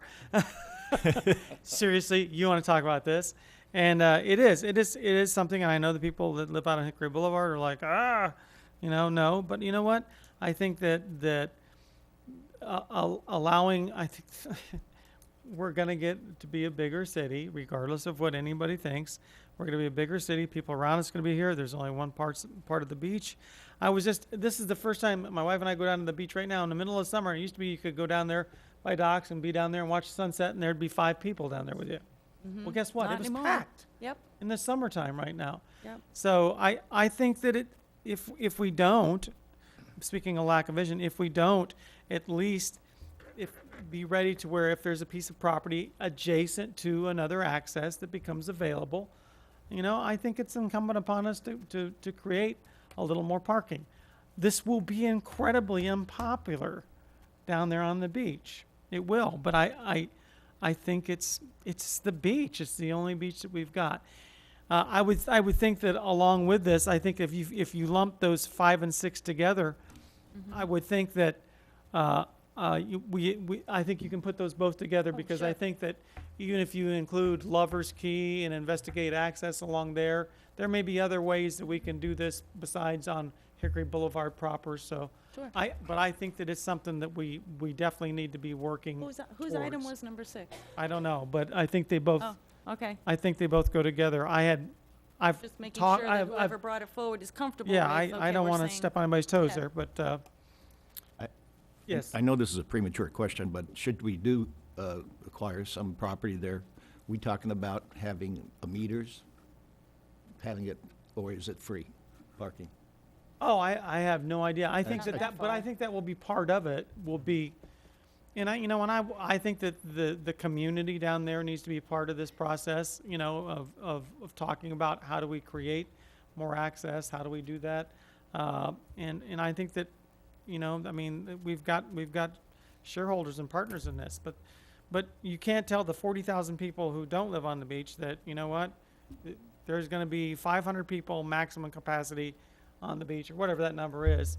There needs to be more accesses down there. I mean, it's the beach, it ought to be, and whether it's on Lover's Key or where it is, there needs to be access for people to fish. It's a wonderful recreation area. We can't keep calling ourselves a fishing village, and yet you can't get to the water to fish anymore because people don't want you on the beach. I've had this discussion with a couple of people from the beach down there. I said, well, the best way if you don't like people fishing off the beach, the best way to do that is to give them another place to fish where they don't have to get in a boat.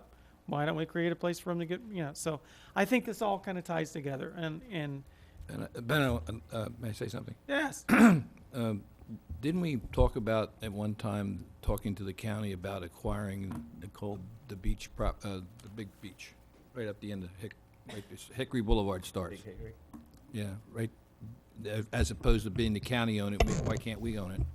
Yeah, we are still looking at that as to the city acquiring the county's beach accesses. I think the item they're discussing is for us to purchase additional property. We are still in the talks with the county. It's not a popular one on their end, so we still are in talks. Okay. Yep, that is one of the strategic planning items that we are working on. Well, it's I think not the question popular was, on their was this end. Was this discussed previously We about certain land that the county already owned that we could get water access Oh, from? I wasn't I'm in. talking talking about the beach right there up next to docks.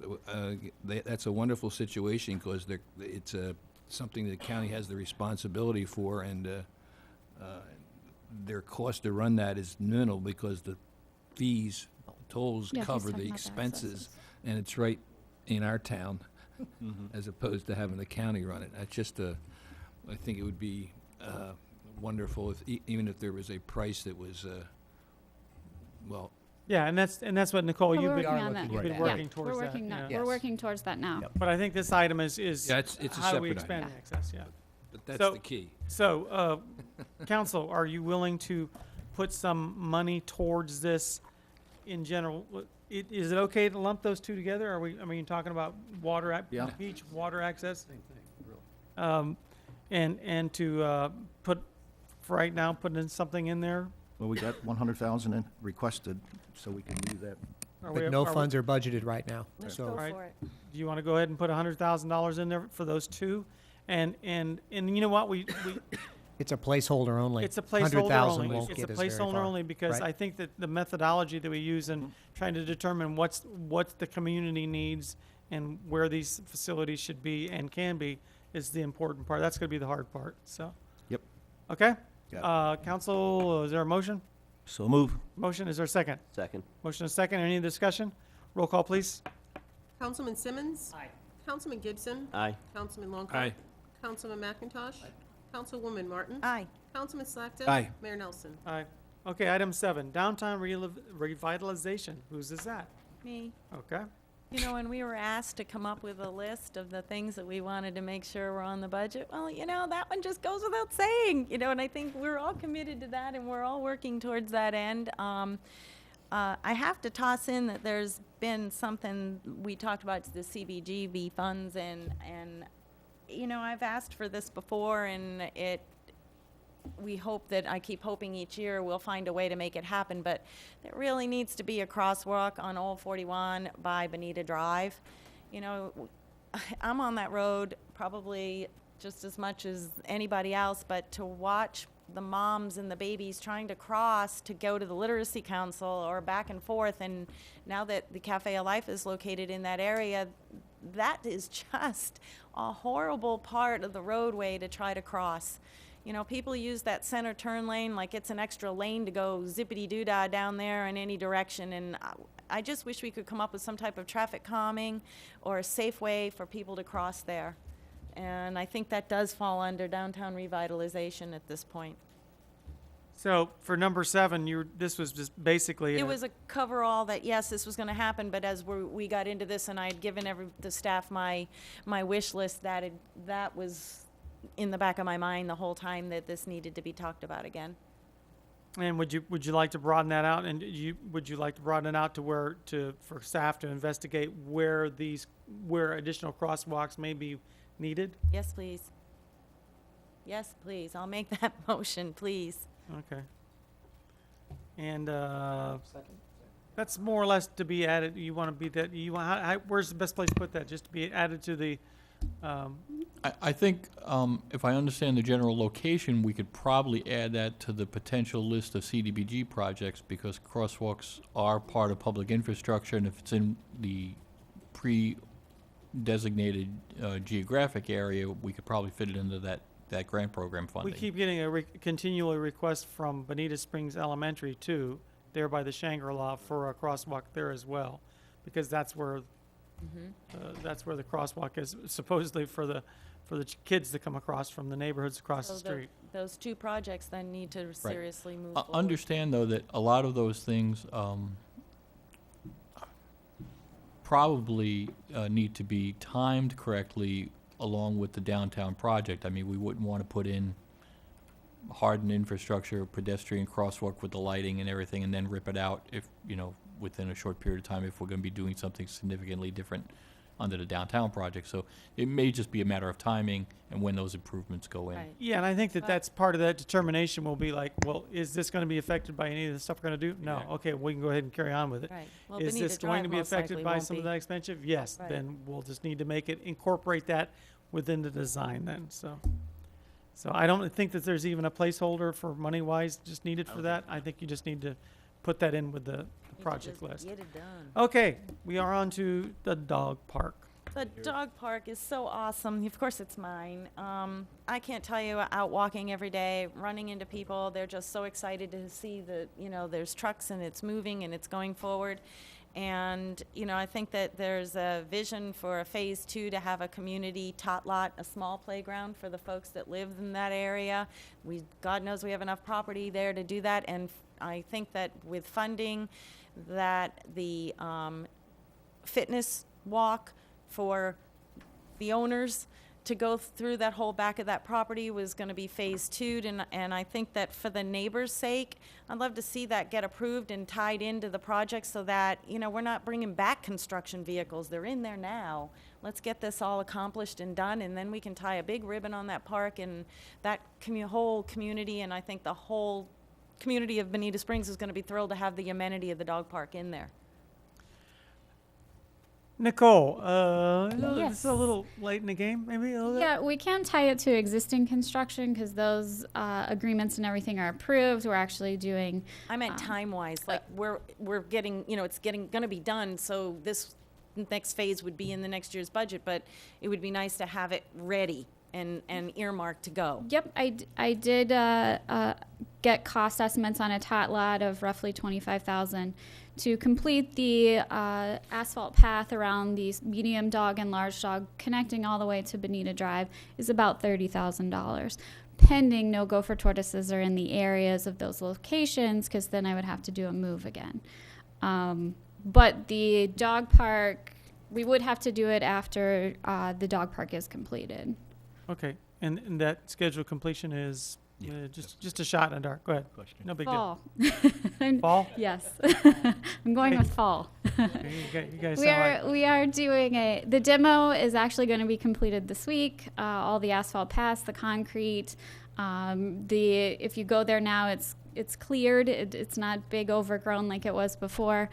We are looking at doing a pre-construction for the construction portion of the week of August 11th, and then we'll have better dates once we get with the construction company as it will be completed. So what Janet's talking about, this wasn't incorporated in that original plan. No, it was not. So there would be, the next phase will be the design of that, what she's talking about. It is actually designed already. It's already designed already. We did design it in the original design Right. plan. We just didn't put funding because of cost into the original build.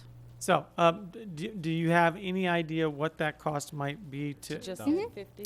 It would be about $25,000 for a tot lot and $30,000 for completion of the asphalt pass. Okay. Pending no gopher tortoises. So, Janet, your motion. I want to make that motion for that $55,000 to complete this park, and 55, I'm sorry, 30. do my math right, to go to 60. Okay, 60,000 to finish it so we can tie a big ribbon on it, and it will be done. Thank you. Okay, there's a motion Second. There's a motion and a second. Any other discussion? Look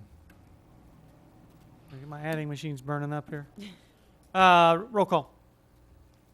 Councilman Gibson? Aye. Councilman Longcart? Aye. Councilman McIntosh? Councilwoman Martin? Aye. Councilman Slackton? Aye. Mayor Nelson? All right. Councilman Simmons? Okay. you.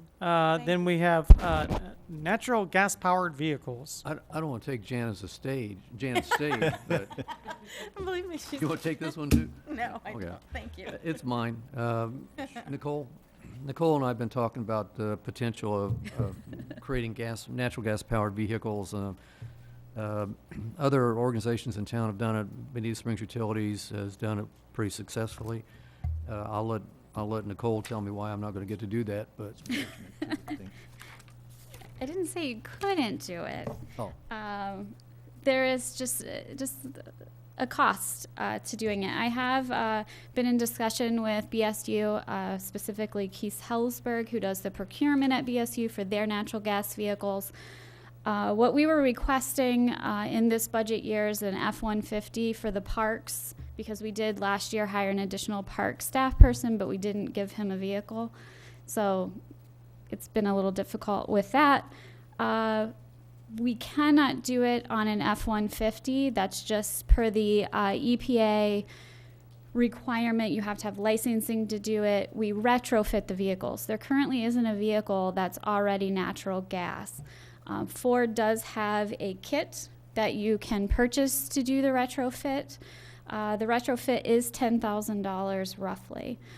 We would have to get an F-250 instead of an F-150, which we do have in our park fleet. So that is something that we have used in our fleet of park vehicles that we do have. That does increase the cost going from an F-150 to F-250. So we're going from a cost of a truck of about $25,000 to a truck of about between $38,000 and $40,000, and then $10,000 for the retrofit. So it's bumping it up, of course, to about $50,000 instead of $25,000. Also, there's another cost associated with that in that you have to have a fill station to fill the natural gas vehicle. It's not like a gasoline vehicle. BSU has a fill station for each vehicle because it does take overnight, a whole 8 to 10 hours to fill the truck up. It's not like going to a regular gas station in 5 minutes and you're done. So we would have to put in our own fill station, which is another $6,000. So you're looking at roughly $60,000 for one vehicle. So it is something you can do. There is just a cost associated with that. How many vehicles are we talking about? One. Oh, just one? Yeah. You do have to do it on a new vehicle. You cannot retrofit an old, even last year's model. There just isn't an EPA permit to do that. So it does have to be on a new vehicle. And also, I mean, over time, we could transition this for all our city vehicles, or most that would handle that. We've got about a 16 vehicle fleet. That's what we're looking at.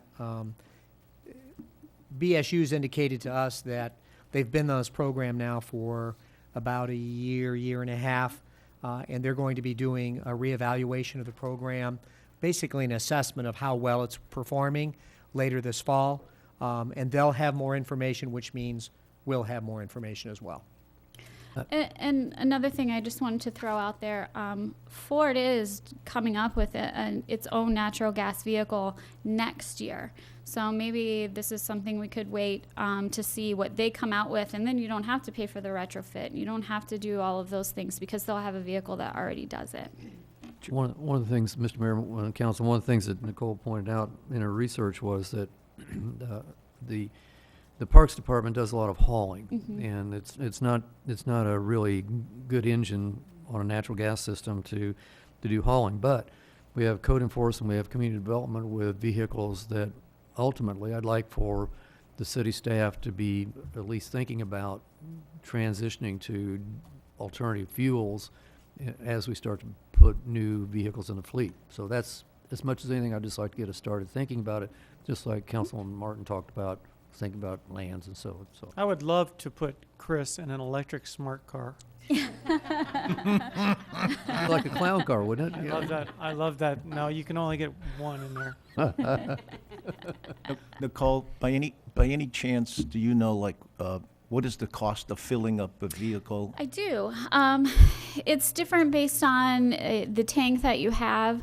All of BSU vehicles are hybrids because they do switch back and forth between gasoline and gas. One, because of towing, they switch back and forth. Also, if you run out of gas, you can't just run and bring a natural gas tank. So that they don't look to be switching entirely. Natural gas price varies, even larger amount than regular gasoline. Keith let me know it's running between, they don't do miles per gallon because I was asking those questions. It is a little cheaper, but depending on the time. In January and February, it wasn't cheaper. It was looking at about $5 versus, our gas is closer to $4. But there are other times when it was lower.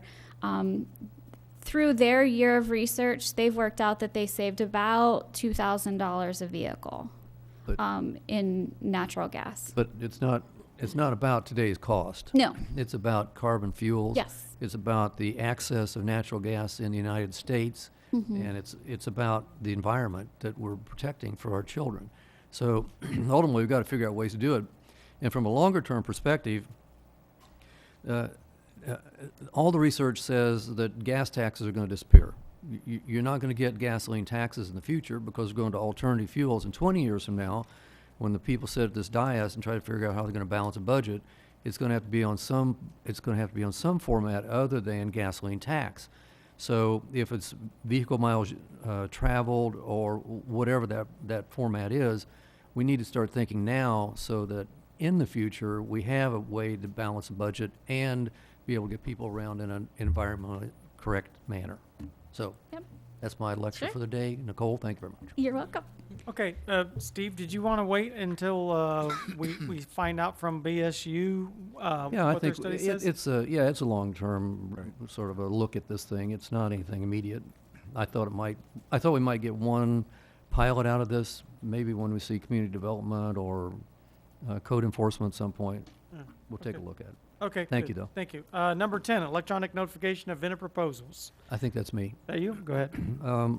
There's regularly I get a question from vendors, why didn't I get accepted, or how do I go about doing this?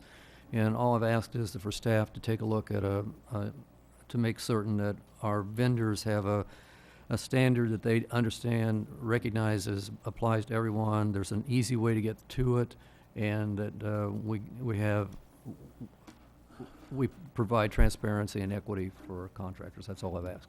Okay. Good deal. Thank you very much. Okay, Mr. Mayor, Laura yes. would like to respond to that a little bit. We've been doing some research for this type of software implementation into our website.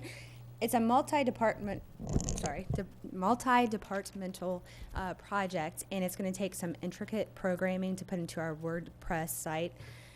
Staff does think that this will be helpful for the future, and we'd like a little bit more time to research it, but currently we're looking at a cost of $35,000. So is it worth it? Well, I think so. I think anything that's going to make us more efficient, especially when we've got vendors out there who are trying to do business with the city and it's apparently not transparent enough for them, or it creates phone calls either to staff or to council members, I think, it'll pay for itself in the long run, definitely. We'll get your calculator ready, Mr. Mayor. I'm going to propose we put $35,000 in the budget to take a look at this. Electronic notification. So there's a motion to put $35,000, a placeholder, in the budget for the electronic notification of vendor proposals.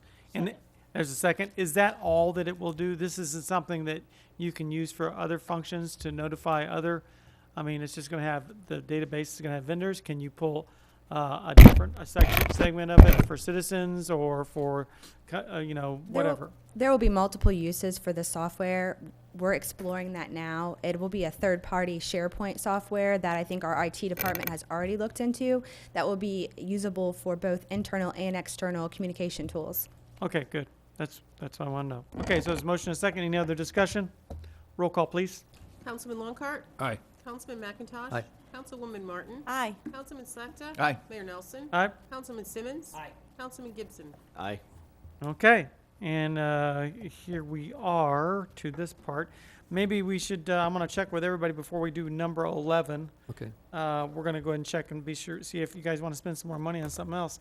Yes. And Hi, John. I have one also, if it doesn't. Oh, go come up. ahead. Oh, you have wish list too? No. You were like, Actually, this was just something that came to the Historic Preservation Board after we had already put together the packet. It's probably a little premature because they haven't taken it under consideration yet, but we've learned about the condition of the water tower out by the Lyles Hotel. It's in not very good shape at all. It looks like the initial analysis that we did looks like it's really not something that can be repaired at this point, but we probably need to consider tear down or a complete rebuild.